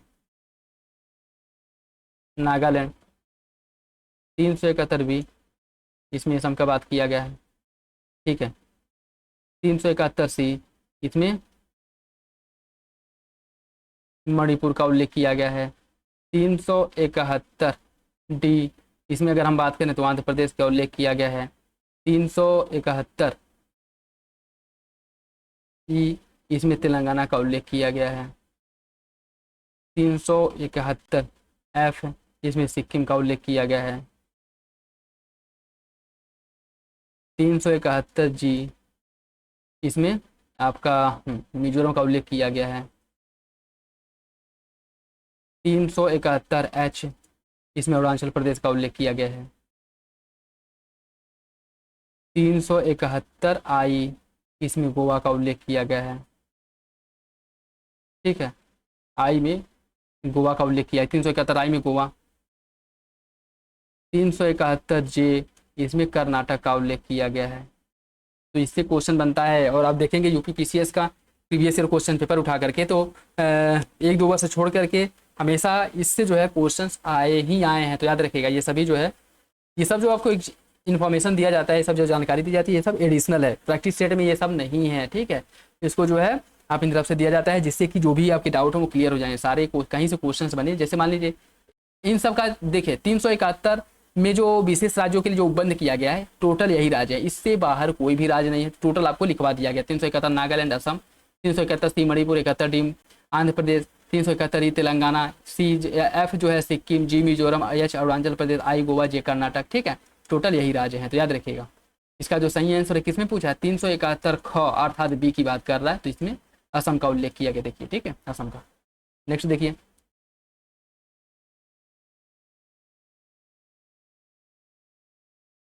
निम्नलिखित में से कौन सा अनुच्छेद केंद्र में संसदीय व्यवस्था का उपबंध करता है, 74, 75, ए और बी दोनों या फिर इनमें से कोई नहीं। इसका सही आंसर सी हो जाएगा, अनुच्छेद 74 और 75 इन दोनों में जो है संसदीय व्यवस्था का उल्लेख किया गया है। ठीक है, तो सही आंसर इसका सी हो जाएगा। मूल अधिकारों के संरक्षण का अधिकार स्वयं में ही मूल अधिकार है। अनुच्छेद 32 संवैधानिक उपचारों का अधिकार प्रदान करता है। कौन सा विकल्प इसमें से सही है, इसका जो सही आंसर ए हो जाएगा। दोनों विकल्प हैं, आदि की सही व्याख्या करता है। और क्यों करता है, इसमें क्या कह रहा है कि मूल अधिकारों के संरक्षण का अधिकार स्वयं में मूल अधिकार है। अनुच्छेद 32 मूल अधिकार के अंतर्गत आता है, बिल्कुल आता है। और इसी में जो है मूल अधिकारों के संरक्षण की बात की गई है, तो ये बात बिल्कुल ठीक है। और अनुच्छेद 32 जो संवैधानिक उपचारों का अधिकार देता है, ये बात भी ठीक है। तो दोनों विकल्प सही, आदि की व्याख्या करता है। ठीक है, शोषण के विरुद्ध अधिकार के बारे में देखिए, मानव देह व्यापार और बलात् श्रम का निषेध, अस्पृश्यता का अंत, अल्पसंख्यकों के हितों की रक्षा, कारखाने एवं खदानों में बच्चों के मजदूरी का निषेध, मजदूरों के रूप में शामिल होने का निषेध। इसमें बताना है कि कौन से अनुच्छेद शोषण के विरुद्ध अधिकार के अंतर्गत आते हैं। देखिए, इसमें मानव देह व्यापार और कारखानों में बच्चों को जो लगाया जाता है, एक और 4 किस्म दिया है, 1 और 4 ऑप्शन है इसका सही हो जाएगा, ऑप्शन ए और 4। ठीक है, ए और 4 ठीक। बाकी अगर हम बात करें जो आपका अनुच्छेद 23 है, यह मानव दुर्व्यापार और बलात् श्रम को रोकता है और कारखानों में बच्चों के नियोजन पर रोक लगाता है। इसका उल्लेख 24 में किया गया। ठीक, याद रखेगा, सही आंसर ए हो जाएगा। भारतीय संघीय व्यवस्था के बारे में देखिए, कौन सा विकल्प सही है। संघ का विघटन हो सकता है, राज्य संघ से पृथक हो सकता है, संघ अनश्वर है, संघ एवं राज्य अनश्वर है। आपको बताना है कौन सा विकल्प इसमें से सही है। देखिए, इसका जो सही आंसर सी हो जाएगा, संघ अनश्वर है। जैसे आपने सुना होगा कि भारत जो है विभक्त राज्यों का अविभक्त संघ है, विभक्त राज्यों का अविभक्त संघ है। जबकि अमेरिका के बारे में कहा जाता है कि अमेरिका विभक्त राज्यों का विभक्त संघ है, लेकिन भारत के बारे में कहा जाता है कि भारत विभक्त राज्यों का अविभक्त संघ है। मतलब भारत में एक राज्य को तोड़ करके या इसके किसी पार्ट को दूसरे राज्य के किसी पार्ट को मिला करके कोई एक नया राज्य बनाया जा सकता है। ठीक है, या फिर एक ही राज्य को डिवाइड करके 2 राज्य बनाए जा सकते हैं। ठीक है, इसकी अनुमति है। लेकिन भारत में आप ये कहें कि भारत को तोड़ करके कोई दूसरा देश बनाए, उसकी अनुमति नहीं है। ठीक है, अर्थात वह क्या है, वह अनश्वर है, उसका विघटन उसको तोड़ा नहीं जा सकता है। यही कहा जाता है भारत के बारे में, भारत अनश्वर है। भारत संघ का विघटन हो सकता है, बिल्कुल नहीं हो सकता। राज्य संघ से पृथक हो सकते हैं, बिल्कुल नहीं हो सकते हैं। संघ एवं राज्य अनश्वर है, नहीं, राज्य नश्वर है। संघ जो है अनश्वर है और राज्य क्या है, राज्य नश्वर है। ठीक है, इसके बारे में जो सही है ऑप्शन सी यही सही होगा। ठीक है, भारत जो है, याद रखिएगा, भारत विभक्त राज्यों का अविभक्त संघ है, ऑप्शन सी। अनुच्छेद 75 के बारे में देखिए, व्यक्तिगत जो उत्तरदायित्व का सिद्धांत है, इसका उल्लेख किसमें किया गया है। मंत्री राष्ट्रपति के प्रसाद पर्यंत अपने पद पर बने रहते, व्यक्तिगत उत्तरदायित्व का सिद्धांत। राष्ट्रपति किसी भी मंत्री को उस समय भी पद से हटा सकता है जब मंत्री परिषद को लोकसभा में विश्वास प्राप्त हो। कौन सा विकल्प इसके बारे में सही है, इसका सही आंसर सी है। दोनों विकल्प सही हो जाएगा।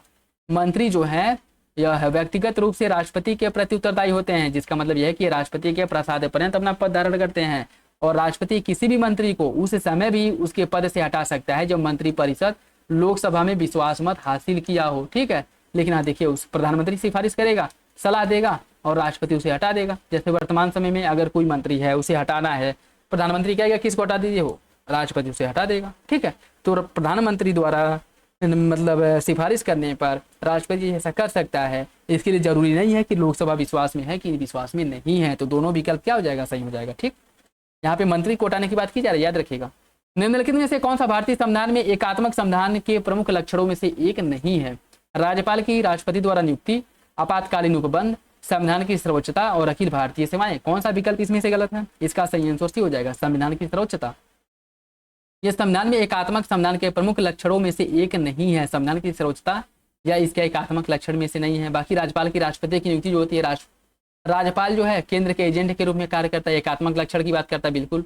आपातकालीन उपबंध, आपातकाल लागू होने के बाद सारी शक्तियां केंद्र के पास चली जाती है, एकात्मक लक्षण, सही बात। अखिल भारतीय सेवाएं, जो IAS IPS वगैरह होते हैं, उनकी नियुक्ति कौन करता है, केंद्र करता है और राज्यों में काम करते हैं। मुख्य रूप से केंद्र का उन पर नियंत्रण होता है। राज्य क्या कर सकते हैं, उनका एक जगह से दूसरी जगह ट्रांसफर कर सकते हैं, अधिकतम जो है उनका जो है डिमोशन कर सकते हैं और कुछ नहीं कर सकते हैं। ठीक है, तो ये तीनों जो है वो क्या है, ये तीनों एकात्मक लक्षण हैं। बाकी जो संविधान की सर्वोच्चता है वह एकात्मक लक्षण के अंतर्गत नहीं आता है। तो सही आंसर क्या हो जाएगा, सीमा पारी भारतीय नागरिकता ओसीआई निम्नलिखित में से किस देश को छोड़कर के अन्य सभी देशों के नागरिक भारतीय मूल के लिए दिया गया है, ये आपको बताना है। देखिए इसकी अगर हम बात करें, यह जो है पाकिस्तान बांग्लादेश को छोड़कर के अन्य सभी देशों के लिए उपलब्ध है, तो सही आंसर सी हो जाएगा।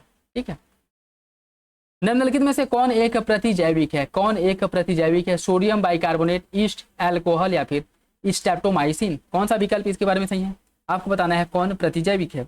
इसका सही आंसर डी हो जाएगा स्ट्रेप्टोमाइसिन, स्ट्रेप्टोमाइसिन। ठीक है, स्ट्रेप्टोमाइसिन यह जो है आपका अनेक सूक्ष्म जीवों में औषधीय गुण पाए जाते हैं, इनका उपयोग प्रतिजैविक एंटीबायोटिक्स के रूप में किया जाता है और यह जीवाणुओं कवक से अनेक प्रतिजैविक औषधियाँ भी प्रदान किए जाते हैं, जैसे आपका स्ट्रेप्टोमाइसिन हो गया, टेट्रासाइक्लिन हो गया, एरिथ्रोमाइसिन हो गया। ठीक है, तो सही आंसर डी हो जाएगा।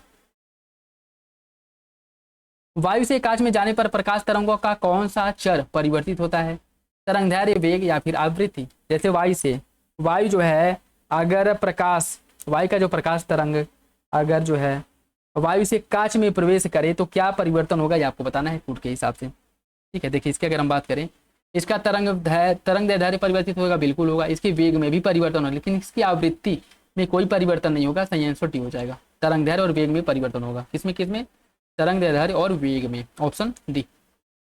नेक्स्ट देखिए कुछ भौतिक राशियां और मात्रक दिया गया, आपको बताना है कौन सा विकल्प सही है।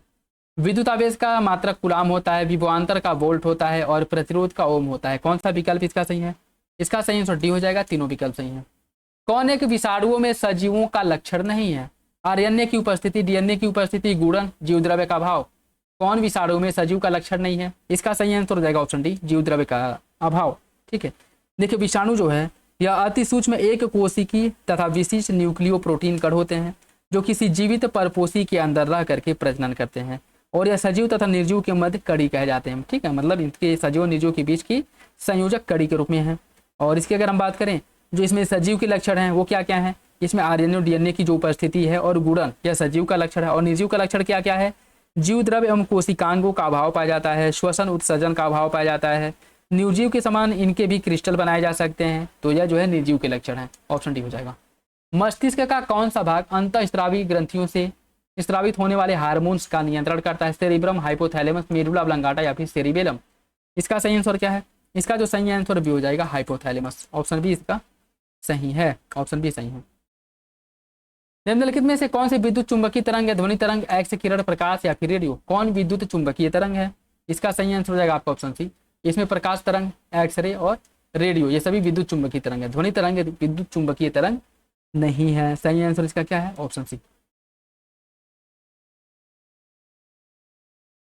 कौन सा विकल्प सही है, दक्षिण पूर्व एशिया की सबसे बड़ी नदी है मेकोंग, मेकोंग का डेल्टा दक्षिणी कंबोडिया में स्थित है, कौन सा विकल्प इसमें बताना है सही है, कौन सा विकल्प सही है। ये क्वेश्चन रिपीट अर्थात पीसीएस में आया हुआ क्वेश्चन है, ठीक है, प्रीवियस ईयर किसी एग्जाम में आया हुआ है, आपको बताना है कौन सा विकल्प सही है। इसका सही आंसर हो जाएगा, पहला तो सही है लेकिन दूसरा गलत है, दूसरा गलत है। दूसरा गलत क्यों है, देखिए क्योंकि इसकी अगर हम बात करें, इसका जो मेकांग का जो डेल्टा है, मेकांग का जो डेल्टा है यह कहाँ पे बनता है, यह जो है वियतनाम के दक्षिण में डेल्टा बनाती है, वियतनाम नहीं कंबोडिया है, सॉरी कंबोडिया नहीं वियतनाम है, वियतनाम के दक्षिण में डेल्टा का निर्माण करती है और उसके बाद दक्षिण चीन सागर में अपना जल गिराती है। ठीक है, उत्तर प्रदेश सरकार द्वारा मुख्यमंत्री सक्षम सुपोषण योजना यह किस राज्य बजट के अंतर्गत घोषित किया गया था, 2021, 21-22, 17-18 या फिर 18-19। कौन सा विकल्प इसका सही है, इसका सही आंसर भी हो जाएगा 21-22 बजट में इसकी घोषणा की गई थी, मुख्यमंत्री सक्षम सुपोषण योजना की। यदि किसी पौधे की विशिष्ट जाति को वन्यजीव संरक्षण अधिनियम 1972 की अनुसूची 4 में रखा जाता है तो इसका तात्पर्य क्या है, इसका तात्पर्य क्या है आपको बताना है। देखिए इसका तात्पर्य है कि उस पौधे की खेती करने के लिए लाइसेंस लेने की जरूरत है, बिना लाइसेंस के आप उसकी खेती नहीं कर सकते हैं। ठीक है, ठीक, तो सही आंसर हो जाएगा ए। संविधान सूची फर्स्ट को सूची सेकंड से सिमिलर करिए। भारतीय जीवन बीमा निगम का स्थापना कब किया गया था, भारतीय जीवन बीमा निगम का स्थापना हुआ था 1956 में, 19 सितंबर 1956 में। भारतीय साधारण बीमा निगम स्थापना, भारतीय साधारण बीमा निगम का स्थापना 1 नवंबर 1972 में किया गया था।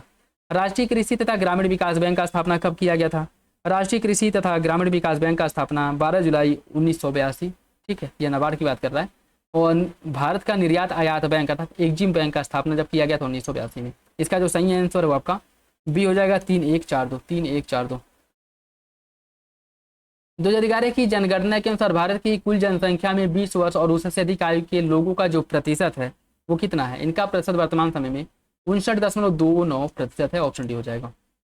पारिस्थितिकी तंत्र की स्थिरता पारिस्थितिकीय निकेत की विविधता पर निर्भर करती है। परितंत्र निकेत की विविधता जितनी कम होगी उसमें ऊर्जा प्रवाह उतना ही अधिक होगा। कौन सा विकल्प इसके बारे में सही है? इसका जो सही आंसर है सी हो जाएगा। पहला तो सही है लेकिन दूसरा गलत है। ठीक है, पारिस्थितिक तंत्र जो परितंत्र है इसकी विविधता जितनी कम होगी उसमें ऊर्जा प्रवाह उतना ही अधिक होगा। गलत है, कम नहीं मतलब अधिक होगा।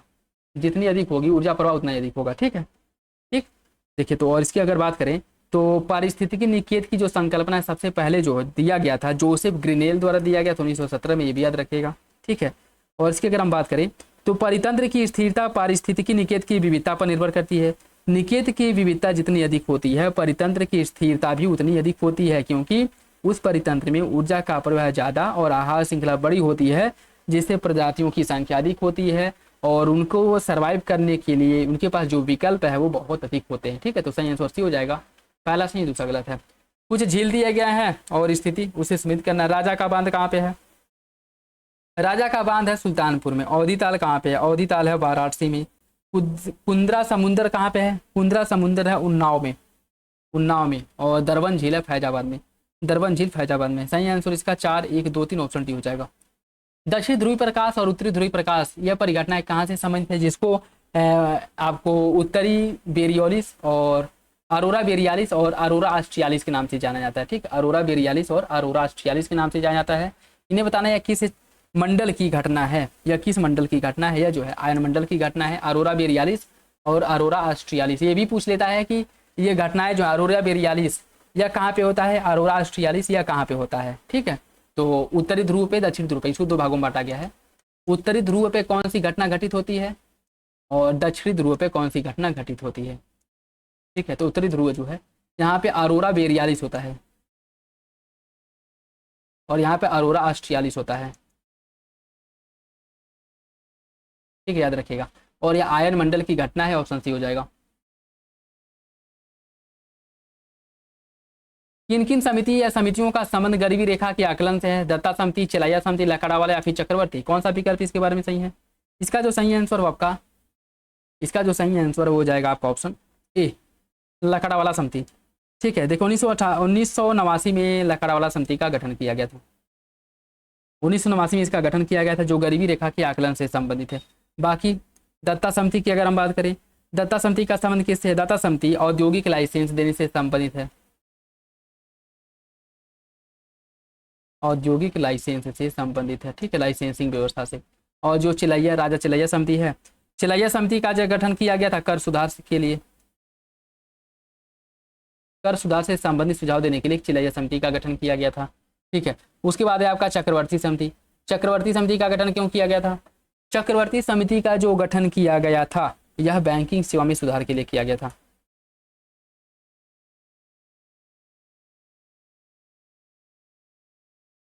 ठीक है, इसका सही आंसर ये हो जाएगा। कौन से अविश्वास प्रस्ताव के संबंध में सही है? यह केवल लोकसभा की कार्यवाही के साथ जुड़ा हुआ है। भारत के संविधान में अविश्वास प्रस्ताव का उल्लेख नहीं है। लोकसभा के कम से कम 50 सदस्यों द्वारा अविश्वास प्रस्ताव का अनुसमर्थन आवश्यक है। कौन सा विकल्प सही है आपको बताना है। इसका जो सही आंसर आपका डी हो जाएगा। तीनों विकल्प सही है। तीनों विकल्प सही हो जाएगा। ठीक है, तीनों विकल्प। यह केवल लोकसभा की कार्यवाही के साथ जुड़ा अर्थात केवल लोकसभा में इसे प्रस्तुत किया जा सकता है, बात बिल्कुल ठीक है। और संविधान में कहीं भी अविश्वास प्रस्ताव का उल्लेख नहीं किया गया, बात भी ठीक है। और लोकसभा में अविश्वास प्रस्ताव लाने के लिए कम से कम 50 सदस्य तो इसके समर्थन में होने चाहिए। ठीक है, तो तीनों विकल्प सही हो जाएगा। कौन सा कथन उपनिषदों के संबंध में सही नहीं है? इनको वेदांत कहा जाता है। यह दर्शन पर आधारित पुस्तक है। इसमें पहली बार मोक्ष की चर्चा की गई है। वर्ण शब्द का सर्वप्रथम उल्लेख उपनिषद में ही मिलता है। कौन सा विकल्प इसमें से गलत है? इसका सही आंसर डी हो जाएगा। ठीक है, वर्ण शब्द का जो उल्लेख है सबसे पहले उपनिषद में नहीं किया गया है। वर्ण शब्द का जो उल्लेख है सबसे पहले यह ऋग्वेद में मिलता है। ठीक है, ऋग्वेद में सबसे पहले इसका उल्लेख किया गया। ठीक, तो सबसे पहले जो इसका उल्लेख मिलता है ऋग्वेद में मिलता है, याद रखिएगा। ठीक है, ऋग्वेद में। निम्नलिखित में से किस आंदोलन को प्रारंभ करते समय महात्मा गांधी द्वारा अंग्रेजों के प्रति अपने असंतोष को प्रकट करते हुए कहा गया था कि मैंने रोटी मांगी थी बदले में मुझे पत्थर मिला? किसमें कहा गया था? इसका सही आंसर है आपका ऑप्शन सी, सविनावज्ञ आंदोलन। ऑप्शन सी हो जाएगा। ठीक है, सविनावज्ञ आंदोलन जो 12 मार्च 1930 को शुरू हुआ था, याद रखिएगा ऑप्शन सी। विश्व में सर्वाधिक वर्षा मानसून मेघालय में होती है। यह किस मानसून से वर्षा प्राप्त होती है? दक्षिण पश्चिम मानसून, उत्तर पश्चिम मानसून, पश्चिमी विक्षोभ या फिर उत्तर पूर्वी मानसून? कौन सा विकल्प इसका सही है? देखिए इसका जो सही आंसर आपका ये हो जाएगा दक्षिण पश्चिम मानसून, और वो भी बंगाल की खाड़ी शाखा से होता है, जो हवाएं जाती हैं ऊपर, ठीक है। हवाएं जो ऊपर जाती हैं, मेघालय में जो गारो खासी जयंतिया पहाड़ी है, हवाएं जो बंगाल की खाड़ी से आर्द्रता लेकर के, ह्यूमिडिटी लेकर के ऊपर जाती हैं, यह गारो खासी जयंतिया पहाड़ी से टकरा करके पुनः वापस लौट आती हैं और यहीं पर घूमती रहती हैं और बहुत अधिक वर्षा करती हैं। सही आंसर क्या हो जाएगा? ऑप्शन ए दक्षिण पश्चिम मानसून से। निम्नलिखित में से कौन सी जनजाति अंडमान निकोबार में मुख्य रूप से पाई जाती है? जॉर्वे, ओंग, कार्बी और मुम्मा। इसका सही आंसर क्या होगा? देखिए इसकी अगर हम बात करें, इसका जो सही आंसर है वो हो जाएगा आपका जॉर्वे और ओंग। ये दोनों जनजातियां जो है अंडमान निकोबार में पाई जाती हैं, जॉर्वे और ओंग, ठीक। यह दोनों जनजातियां पाई जाती है। बाकी कार्बी जनजाति कहाँ की है? कार्बी जनजाति असम की मूल जनजाति है। और मुम्मा जनजाति कहाँ की जनजाति है? मुम्मा जनजाति अरुणाचल प्रदेश की जनजाति है, ठीक है, याद रखिएगा। सही आंसर इसका ये हो जाएगा। अंतर्राष्ट्रीय तिथि रेखा के संदर्भ में बताइए कौन सा विकल्प सही है? 75 डिग्री उत्तरी अक्षांश पर या पूर्व की ओर मोड़ी गई है, दक्षिणी प्रशांत महासागर में या पश्चिम में मोड़ी गई है? कौन सा विकल्प इसका सही है? इसका सही आंसर हो जाएगा पहला सही, दूसरा गलत है, ठीक है। देखिए 180 देशांतर रेखा को अंतर्राष्ट्रीय तिथि रेखा कहा जाता है और यह एक काल्पनिक रेखा है। साइबेरिया को अलास्का से अलग रखने वाली, यह साइबेरिया को अलास्का से अलग रखने के लिए इसे 75 डिग्री उत्तरी अक्षांश पर मोड़ा गया है, ठीक है। उसके बाद बेरिंग सागर में यह पश्चिम की ओर मोड़ी गई है। उसके बाद जो है जब दक्षिण प्रशांत महासागर में जाती है तो यह पूर्व की ओर मोड़ी गई है, ठीक है। दक्षिण प्रशांत महासागर में पश्चिम नहीं पूर्व की ओर मोड़ी गई है, ठीक है। तो सही आंसर क्या हो जाएगा? ए। निम्नलिखित में से कौन सा या कौन से भी आधार हैं जिन पर राष्ट्रपति पर महाभियोग चलाया जा सकता है? सीधा कदाचार, संविधान का अतिक्रमण, भारत की एकता में अखंडता या फिर असमर्थता? कौन सा विकल्प इसका सही है? इसका सही आंसर क्या हो जाएगा? देखिए संविधान का अतिक्रमण केवल एक आधार है जिस आधार पर राष्ट्रपति के ऊपर महाभियोग चलाया जा सकता है और वो है संविधान का अतिक्रमण। ऑप्शन हो जाएगा इसका बी, ऑप्शन बी हो जाएगा, ठीक है, ऑप्शन बी। और जो राष्ट्रपति का महाभियोग है इसका उल्लेख किया गया है अनुच्छेद 61 में, अनुच्छेद 61 में इसका उल्लेख किया गया है, ठीक है।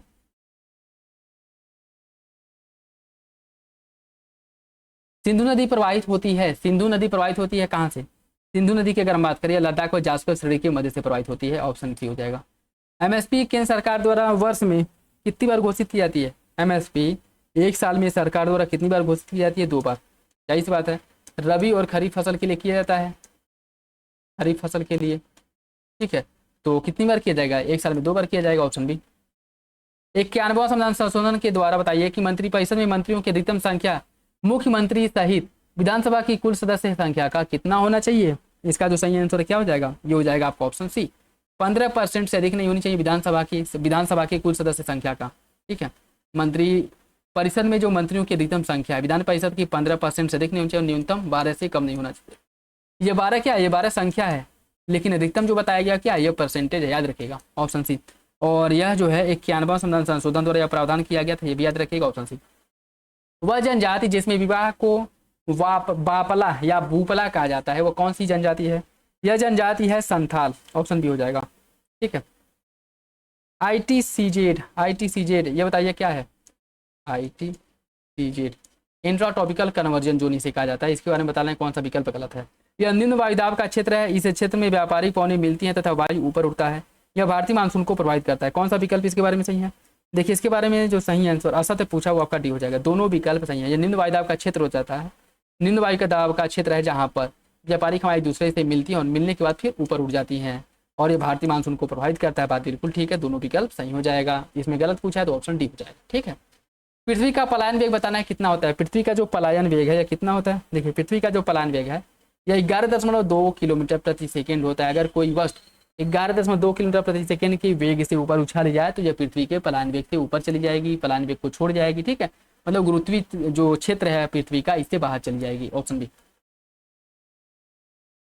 निम्नलिखित में से कौन तंत्रिका संबंधी रोग है? मिनीमाता, कुष्ठ रोग, पीलिया या फिर थैलीसीमिया? तंत्रिका से संबंधित जो रोग है वो कौन सा रोग है? यह आपका जो है मिनीमाता रोग है। मिनीमाता रोग एक तंत्रिका से संबंधित रोग है जो शरीर में पारा की अधिकता के कारण होता है। कुष्ठ रोग की बात करें यह एक संक्रामक रोग है, कुष्ठ रोग जो है संक्रामक रोग है। पीलिया की बात करें, पीलिया जो है यह यकृत को प्रभावित करती है। पीलिया जो है यकृत को प्रभावित करती है, ठीक है, पीलिया यकृत को प्रभावित करती है। और जो आपका थैलीसीमिया है यह क्या है, यह एक आनुवांशिक रोग है, आनुवांशिक रोग है, ठीक। तो याद रखिएगा, इसका सही आंसर ये हो जाएगा। वर्षा की बूंदों का मृदा की ऊपरी परत पर प्रहार से मृदा के कणों का पृथक्करण को जो होता है, इसे कौन सा क्षरण कहते हैं? इसे जो है, इसे क्या कहा जाता है? देखिए, इसे कहा जाता है अश्फाल अपरदन, ठीक है, अश्फाल अपरदन, ठीक। और देखिए, परत अपरदन की अगर हम बात करें, परत अपरदन जब मिट्टी का जल के साथ बहना, जब मिट्टी की ऊपरी परत जल के साथ बह करके कहीं डिपॉजिट हो जाती है, ठीक है, ऊपरी परत का बहना, ठीक है, यह परत अपरदन कहलाता है। रील अपरदन की बात करें, जब मिट्टी छोटी या कम गहरी नालियों की, जब पतली नाली के रूप में होती है, ठीक है, नाली के रूप में, तब इसे रील अपरदन कहा जाता है। और जब जो है अवनालिका अपरदन कब होता है? जब रील अपरदन चौड़ी हो जाती है, तब इसको कहा जाता है, जब नली जो है, नाली चौड़ी हो जाए, चौड़ी होने पर इसे अवनालिका कहते हैं, ठीक है। तो सही आंसर ऑप्शन डी हो जाएगा। निम्नलिखित में से कौन सा विकल्प सही है? क्लोरैम्फेनिकोल, क्लोरैम्फेनिकोल यह एक प्रतिजैविक औषधि है। बोनाड्रिल है प्रतिहिस्टामिन, और एस्पर्टोम एक कृत्रिम मधुरक है। कौन सा विकल्प सही है? सभी सही है, ये बताना है कौन सा विकल्प सही है। इसका सही आंसर डी हो जाएगा, सभी विकल्प सही है। क्लोरैम्फेनिकोल जो है, क्लोरैम्फेनिकोल इसका प्रतिजैविक एंटीबायोटिक के रूप में इसका उपयोग किया जाता है। बेनाड्रीन की बात करें तो यह एक प्रतिहिस्टामिन है। एस्पर्टोम यह कृत्रिम मधुरक है। तीनों विकल्प सही हैं। विश्व का सबसे बड़ा सिंथेटिक रबर टायर बनाने का केंद्र एक्रोन यह कहाँ पे स्थित है? यह जो है आपके अमेरिका में है, ऑप्शन बी हो जाएगा। नेक्स्ट देखिए, सूची फर्स्ट को सूची सेकंड से मिलाना है। टाइगर रिजर्व और राज्य दिया है। बोर टाइगर रिजर्व कहाँ पे है? बोर टाइगर रिजर्व है महाराष्ट्र में। पलामू टाइगर रिजर्व है झारखंड में। और कमलांग कहाँ पे है? कमलांग जो है आपके अरुणाचल प्रदेश में, और अमराबाद तेलंगाना में है। इसका जो सही आंसर आपका है 3 4 1 2 ऑप्शन ए हो जाएगा, ऑप्शन ए।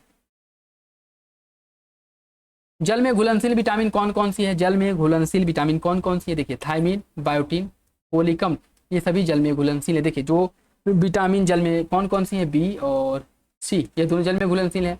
तो विटामिन B1 थायमिन, और बायोटीन विटामिन B3 जो है, B2 या B3 को बायोटीन कहा जाता है ना, और फोलिकम, ये तीनों जो है क्या है, ये सभी विटामिन जो BC के अंतर्गत आते हैं, और ये सभी जो है जल में घुलनशील है। बाकी A, D, E और K यह वसा में घुलनशील होते हैं, ठीक है। ऑप्शन सी इसका सही हो जाएगा, ऑप्शन सी इसका सही हो जाएगा। नेक्स्ट देखिए, विद्युत खर्च 1 यूनिट कब होगा? निम्नलिखित संयोजनों में से किस एक का विद्युत खर्च 1 यूनिट होगा? ये आपको बताना है। देखिए, जब 100 वाट का बिजली का बल्ब 10 घंटे जलाया जाता है, तब जो विद्युत खर्च है वह 1 यूनिट होता है, ठीक है, तब विद्युत खर्च 1 यूनिट होता है। इसमें अगर हम बात करें, देखिए इसमें जो है, इसका जो एक सूत्र है वाट गुणे घंटा अपान 1000 तो इसमें देखिए 100 वाट अगर हम बात करें, वाट की जगह आप 100 लिख देंगे, ठीक है। और बिजली का बल्ब कितने घंटे जलता है? तो यह 10 घंटे जलता है, ठीक है। नीचे आपका 1000 है, तो ये आपका 1 यूनिट पूछ रहा है ना, तो 00 ये कट जाएगा, और ये जो है 1 0 से ये 1 0 कट जाएगा, ठीक है। बाकी 1 से 1 तो ये कटेगा ही, पता कितना, 1 यूनिट, ठीक है, डी हो जाएगा। निम्नलिखित में से किस कण पर शून्य आवेश होता है? निम्नलिखित में से किस कण पर शून्य आवेश होता है? इलेक्ट्रॉन, पॉजिट्रॉन, न्यूट्रॉन या फिर अल्फा? इसका सही आंसर सी हो जाएगा न्यूट्रॉन पर। न्यूट्रिनो, जो न्यूट्रिनो है इस पर 0 आवेश होता है, ऑप्शन सी इसका सही हो जाएगा, ठीक है, ऑप्शन सी। किसी व्यक्ति का भार भूमध्य रेखा पर अधिकतम होता है, पृथ्वी की सतह पर सब जगह समान होता है, ध्रुवों पर अधिकतम होता है, फिर ध्रुवों पर न्यूनतम होता है। इसमें बताना है कौन सा विकल्प इसमें से सही है। इसका जो सही आंसर क्या होगा वो हो जाएगा आपका ऑप्शन सी, ध्रुवों पर अधिकतम होता है, ध्रुवों पर अधिकतम होता है। ज़्यादातर जो आपके रॉकेट प्रक्षेपण केंद्र हैं, आपने नोटिस किया होगा कि वो जो आपकी विषुवत रेखा वाला क्षेत्र है उसके आसपास से ही किया जाता है, या फिर उसके आसपास बनाया जाता है। चाहे भारत का देख लीजिए या फिर विश्व के अन्य किसी भी देश का देख लीजिए। क्यों? क्योंकि यहाँ पे जो गुरुत्वाकर्षण बल है वो कम होता है, और यहाँ पे अगर रॉकेट का प्रक्षेपण करते हैं तो कम ऊर्जा की आवश्यकता होती है, ठीक है, कम ऊर्जा की आवश्यकता पड़ती है। और यही अगर आप ध्रुवों से प्रक्षेपण करने लगेंगे तब क्या होगा, ध्रुवों पर अगर प्रक्षेपण करेंगे तो शायद जो है इसकी दुगना ऊर्जा की आवश्यकता लगे। तो सही आंसर सी हो जाएगा। निम्नलिखित में से कौन सी घटना प्रकाश के अपवर्तन का उदाहरण है? तारों का टिमटिमाना, पानी से भरे बर्तन में पड़ा एक सिक्का जो अपने स्थान से ऊपर उठाया प्रतीत होता है, जल में डूबी हुई छड़ी जो बाहर से देखने पर टेढ़ी होती है, छोटी या फिर मुड़ी हुई प्रतीत होती है। समुद्र का नीला रंग, आपको बताना है कौन प्रकाश के अपवर्तन का उदाहरण नहीं है। इसका जो सही आंसर है डी हो जाएगा। समुद्र का नीला दिखाई देना यह नहीं है, ठीक है। देखें, बैगन में नीले रंग की जो तरंगदैर्घ्य है वो सबसे कम होती है और यही कारण है कि इनका प्रकीर्णन अधिक होता है और इसके परिणामस्वरूप समुद्र का जो जल है वो नीला दिखाई देता है। किसके कारण देता है? प्रकीर्णन के कारण, अपवर्तनांक नहीं, ठीक है। तो सही आंसर क्या हो जाएगा? डी। कौन सा विकल्प इसमें से सुमेलित नहीं है? कौन सा विकल्प इसमें से सुमेलित है? पक्षियों का जो अध्ययन है ऑर्निथोलॉजी के अंतर्गत किया जाता है। वंशागति का अध्ययन जेनेटिक्स के अंतर्गत। परजीवी का अध्ययन एंटोमोलॉजी और जीवाश्म का पेलियोबायोटनी। कौन सा विकल्प इसमें से आपको बताना है गलत है? इसका सही आंसर सी हो जाएगा। परजीवियों का जो अध्ययन है, परजीवियों के अध्ययन की अगर हम बात करें तो यह आपके एंटोमोलॉजी के अंतर्गत। एंटोमोलॉजी में कीटों का अध्ययन किया जाता है। किसका अध्ययन है? कीटों का, ठीक। तो एंटोमोलॉजी के अंतर्गत कीटों का अध्ययन किया जाता है। सही आंसर इसका जो आपका हो जाएगा। दूध या दूध उत्पादों में वसा की मात्रा को किस यंत्र द्वारा मापा जाता है? इसे मापा जाता है ब्यूटीरोमीटर द्वारा। ब्यूटीरोमीटर द्वारा दूध या दूध उत्पाद में, अच्छा हाँ, वसा की मात्रा को ब्यूटीरोमीटर द्वारा मापा जाता है। सही है, ठीक है। ब्यूटीरो दूध वसा की मात्रा पूछ रहा है ना, तो बी सही हो जाएगा, ठीक है, ब्यूटीरोमीटर। जबकि अगर दूध का जो घनत्व, डेंसिटी अगर मापना हो तो उसमें हम लैक्टोमीटर का उपयोग करेंगे, ठीक है। दूध का जो घनत्व हो गया, डेंसिटी, और इसकी अगर शुद्धता की माप करनी है तो माप करेंगे लैक्टोमीटर से। और दूध में कितनी वसा है इसकी अगर माप करनी है तो उसे ब्यूटीरोमीटर द्वारा मापेंगे। इसका सही आंसर वसा पूछ रहा है, बी हो जाएगा। कौन सा विकल्प विटामिन के बारे में सही नहीं है? विटामिन जटिल कार्बनिक यौगिक होते हैं। यह शरीर में उपापचयी क्रियाओं में उत्प्रेरकों की क्रियाओं का नियंत्रण करते हैं। अधिकांश विटामिन मानव शरीर में संश्लेषित किए जाते हैं। विटामिन बी, सी जल में विलीय होते हैं। इसमें बताना है कौन सा विकल्प इसमें से सही नहीं है। इसका सही आंसर सी हो जाएगा। अधिकांश विटामिन मानव शरीर में संश्लेषित किए जाते हैं, यह गलत है। कुछ विटामिन मानव शरीर में संश्लेषित होते हैं, सभी नहीं, ठीक है, ज्यादातर नहीं, तो सी सही हो जाएगा।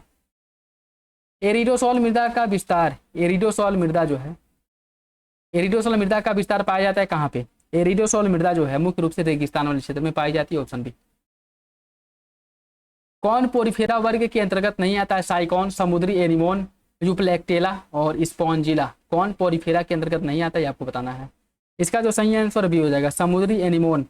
समुद्री एनिमोन की बात करें तो यह संघ पोरिफेरा नहीं बल्कि सिलेंट्रेटा के अंतर्गत आता है, ठीक है। बाकी साइकॉन और आपका यूप्लेक्टेला और स्पॉन्जिला यह तीनों पोरिफेरा में आते हैं। ऑप्शन बी हो जाएगा। ई अपशिष्ट प्रबंधन अधिनियम 2022 के अंतर्गत क्या शामिल नहीं है? मोबाइल फोन, रेफ्रिजरेटर, बैटरी अपशिष्ट और माइक्रोवेव, क्या इसमें शामिल नहीं है? इसके अंतर्गत बैटरी अपशिष्ट को शामिल नहीं किया गया है। ऑप्शन सी इसमें सही हो जाएगा। ऑप्शन सी सही है।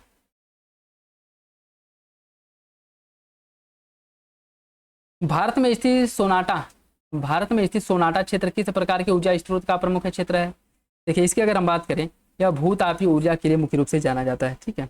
यह भूतापीय ऊर्जा के लिए मुख्य रूप से जाना जाता है। और इसकी अगर हम बात करें, यह जो है आपके भारत में जो हिमालयी, खंभात बेसिन, पश्चिम घाट, गोदावरी, महानदी बेसिन और सोनाटा, जो सोन नर्मदा तापी, इसको मुख्य रूप से सोनाटा कहा जाता है, ठीक है। सोन नर्मदा तापी, सोन नर्मदा तापी, इसको सोनाटा कहा जाता है। और सोनाटा क्षेत्र जो है भूतापीय ऊर्जा के लिए प्रसिद्ध। Option D. जून 2025 में भारत के 3 राज्यों एवं केंद्र शासित प्रदेश को पूर्ण कार्यात्मक साक्षर राज्य घोषित किया गया है। इसमें बताना है कौन इसमें शामिल नहीं है? त्रिपुरा, मिजोरम, लद्दाख, मेघालय, दिल्ली, गोवा। देखिए, इसमें अगर हम बात करें, त्रिपुरा है, बिल्कुल त्रिपुरा है, मिजोरम है, मिजोरम भी है, लद्दाख है, लद्दाख भी है, गोवा है, गोवा भी है। तो इसमें 1, 3, 5, 4 किसी में दिया है। देखिए, इसकी अगर हम बात करें तो इसका हो जाएगा आपका, क्या पूछा कि कौन इसमें शामिल नहीं है, ठीक है। तो ये तो शामिल है, मेघालय और दिल्ली, 2, 4 है किसी में। ऑप्शन डी, ठीक है, 2, 4 इसमें शामिल नहीं, ठीक। सही आंसर इसका क्या हो जाएगा? Option D. ऑप्शन डी इसका सही है। नेक्स्ट देखिए, निम्नलिखित कथनों पर विचार कीजिए। 25 जून 2025 को संविधान हत्या दिवस के रूप में मनाया गया। केंद्रीय गृह मंत्रालय द्वारा जुलाई 2024 में इस दिवस मनाए जाने का निर्णय लिया गया था। कौन सा विकल्प सही है?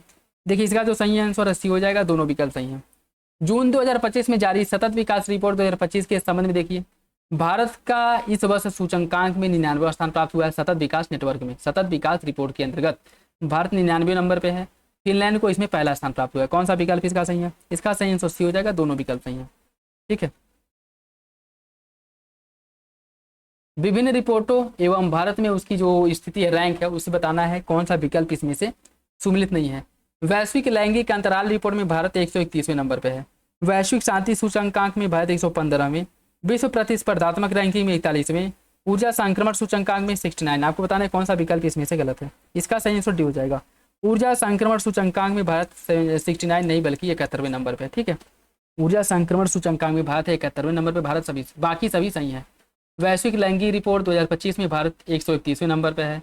वैश्विक शांति सूचकांक 2025 इसमें 115वें नंबर पे है।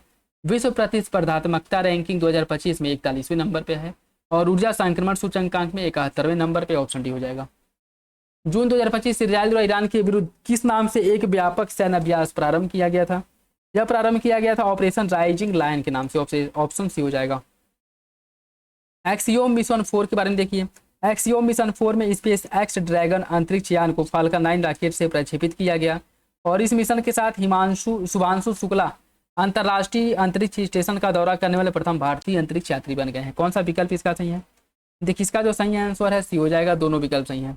18वां इंडियन प्रीमियम लीग के बारे में देखिए, आईपीएल के बारे में। फाइनल मुकाबले में रॉयल चैलेंजर्स बेंगलुरु आरसीबी ने पंजाब किंग्स को पराजित किया। श्रृंखला के सर्वाधिक मूल्यवान खिलाड़ी सूर्य कुमार यादव हैं। कौन सा विकल्प इसमें से गलत है? इसका जो सही आंसर डी हो जाएगा। दोनों विकल्प सही है, कोई भी गलत नहीं है। जून 2025 में केंद्र सरकार द्वारा उम्मीद पोर्टल लॉन्च किया गया। इसका मुख्य उद्देश्य क्या है? उम्मीद पोर्टल का मुख्य उद्देश्य है वक्फ संपत्ति के बेहतर प्रबंधन और पारदर्शिता को बढ़ावा देने के लिए उम्मीद पोर्टल लागू किया गया था। Option A. कुछ पुस्तक और लेखक दिए हैं। Mother Mary comes to me, Mother Mary comes to me, यह किसकी पुस्तक है? यह पुस्तक है अरुंधति राय की। और a different kind of power, a different kind of power, यह किसकी पुस्तक है? A different kinds of power, यह जैसिंडा आर्डन की पुस्तक है। हार्ट लैम्प किसकी पुस्तक है? हार्ट लैम्प की बात करें तो यह बानू मुश्ताक की पुस्तक है। सोर्स कोड माई बिगिनिंग्स, यह बिल गेट्स। इसका जो सही आंसर है वो हो जाएगा आपका ऑप्शन सी, 2 4 1 3। जून 2025 प्रतिभा सेतु पोर्टल लॉन्च किया गया है। इसका संबंध किससे है? यह पोर्टल नीति आयोग द्वारा लॉन्च किया गया है और इसमें उन छात्रों का डेटा एकत्र किया जाएगा जो यूपीएससी की इंटरव्यू परीक्षा पास नहीं कर पाए हैं। कौन सा विकल्प इसके बारे में सही है, यह आपको बताना है। इसका जो सही आंसर वो पी हो जाएगा। दूसरा सही है, पहला गलत है। ठीक है, यह नीति आयोग द्वारा लॉन्च नहीं किया गया। इसकी अगर हम बात करें तो यह लोक सेवा आयोग द्वारा प्रतिभा सेतु पोर्टल लॉन्च किया गया है। ठीक है, यूपीएससी द्वारा लॉन्च किया गया है।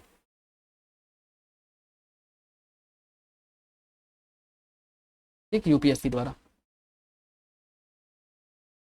सूची फर्स्ट को सूची सेकंड से मिलान करना है। सूची फर्स्ट को सूची सेकंड से मिलान करना है। इसमें अगर हम बात करें अंतर्राष्ट्रीय नाविक दिवस कब मनाया जाता है? अंतर्राष्ट्रीय नाविक दिवस मनाया जाता है 25 जून को, 25 जून को। विश्व बाल श्रम दिवस मनाया था 12 जून को, 12 जून।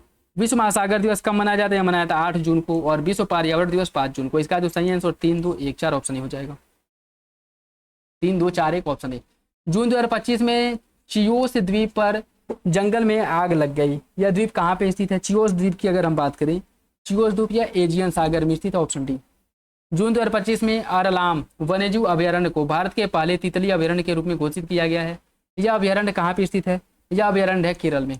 यह अभयारण्य केरल में स्थित है। तो सही आंसर जो है अरलाम वन्यजीव अभयारण्य है केरल में। ऑप्शन ए हो जाएगा। जून 2025 में संपन्न नाटो शिखर सम्मेलन 2025 के बारे में देखिए। इस सम्मेलन का आयोजन म्यूनिक जर्मनी में किया गया था और वर्तमान में नाटो के कुल सदस्यों की संख्या बढ़कर के 32 हो गई। कौन सा विकल्प गलत है? इसका सही आंसर क्या होगा? देखिए, इसका जो सही आंसर है वो आपका ए हो जाएगा, पहला गलत है। ठीक है, क्योंकि इसका जो आयोजन है, इसका जो आयोजन है वह कहाँ पे हुआ था? ये हुआ था आपके हेग, नीदरलैंड में। ठीक है, इसका जो आयोजन है हेग, नीदरलैंड में किया गया। ठीक, हेग, नीदरलैंड में किया गया था। तो सही आंसर इसका जो है ये गलत हो जाएगा, दूसरा सही है। 32 देश हैं इसमें टोटल, ये भी बात सही है। नेक्स्ट देखिए, जून 2025 में मनाए गए निम्नलिखित दिवसों एवं उनके मुख्य विषय के बारे में कौन सा विकल्प एक बेमेल है अर्थात गलत है? अंतर्राष्ट्रीय योग दिवस का थीम था एक पृथ्वी एक स्वास्थ्य के लिए योग। विश्व खाद्य सुरक्षा दिवस food safety science in action. विश्व पर्यावरण दिवस रिस्टोर द लैंड। विश्व महासागर दिवस वंडर सस्टेनिंग व्हाट सस्टेन अस। कौन सा विकल्प इसमें से गलत है? इसका सही आंसर सी हो जाएगा, विश्व पर्यावरण दिवस। विश्व पर्यावरण दिवस 2025 की थीम थी प्लास्टिक प्रदूषण को हराएं, बीट जो है plastic pollution, beat plastic pollution. ठीक है,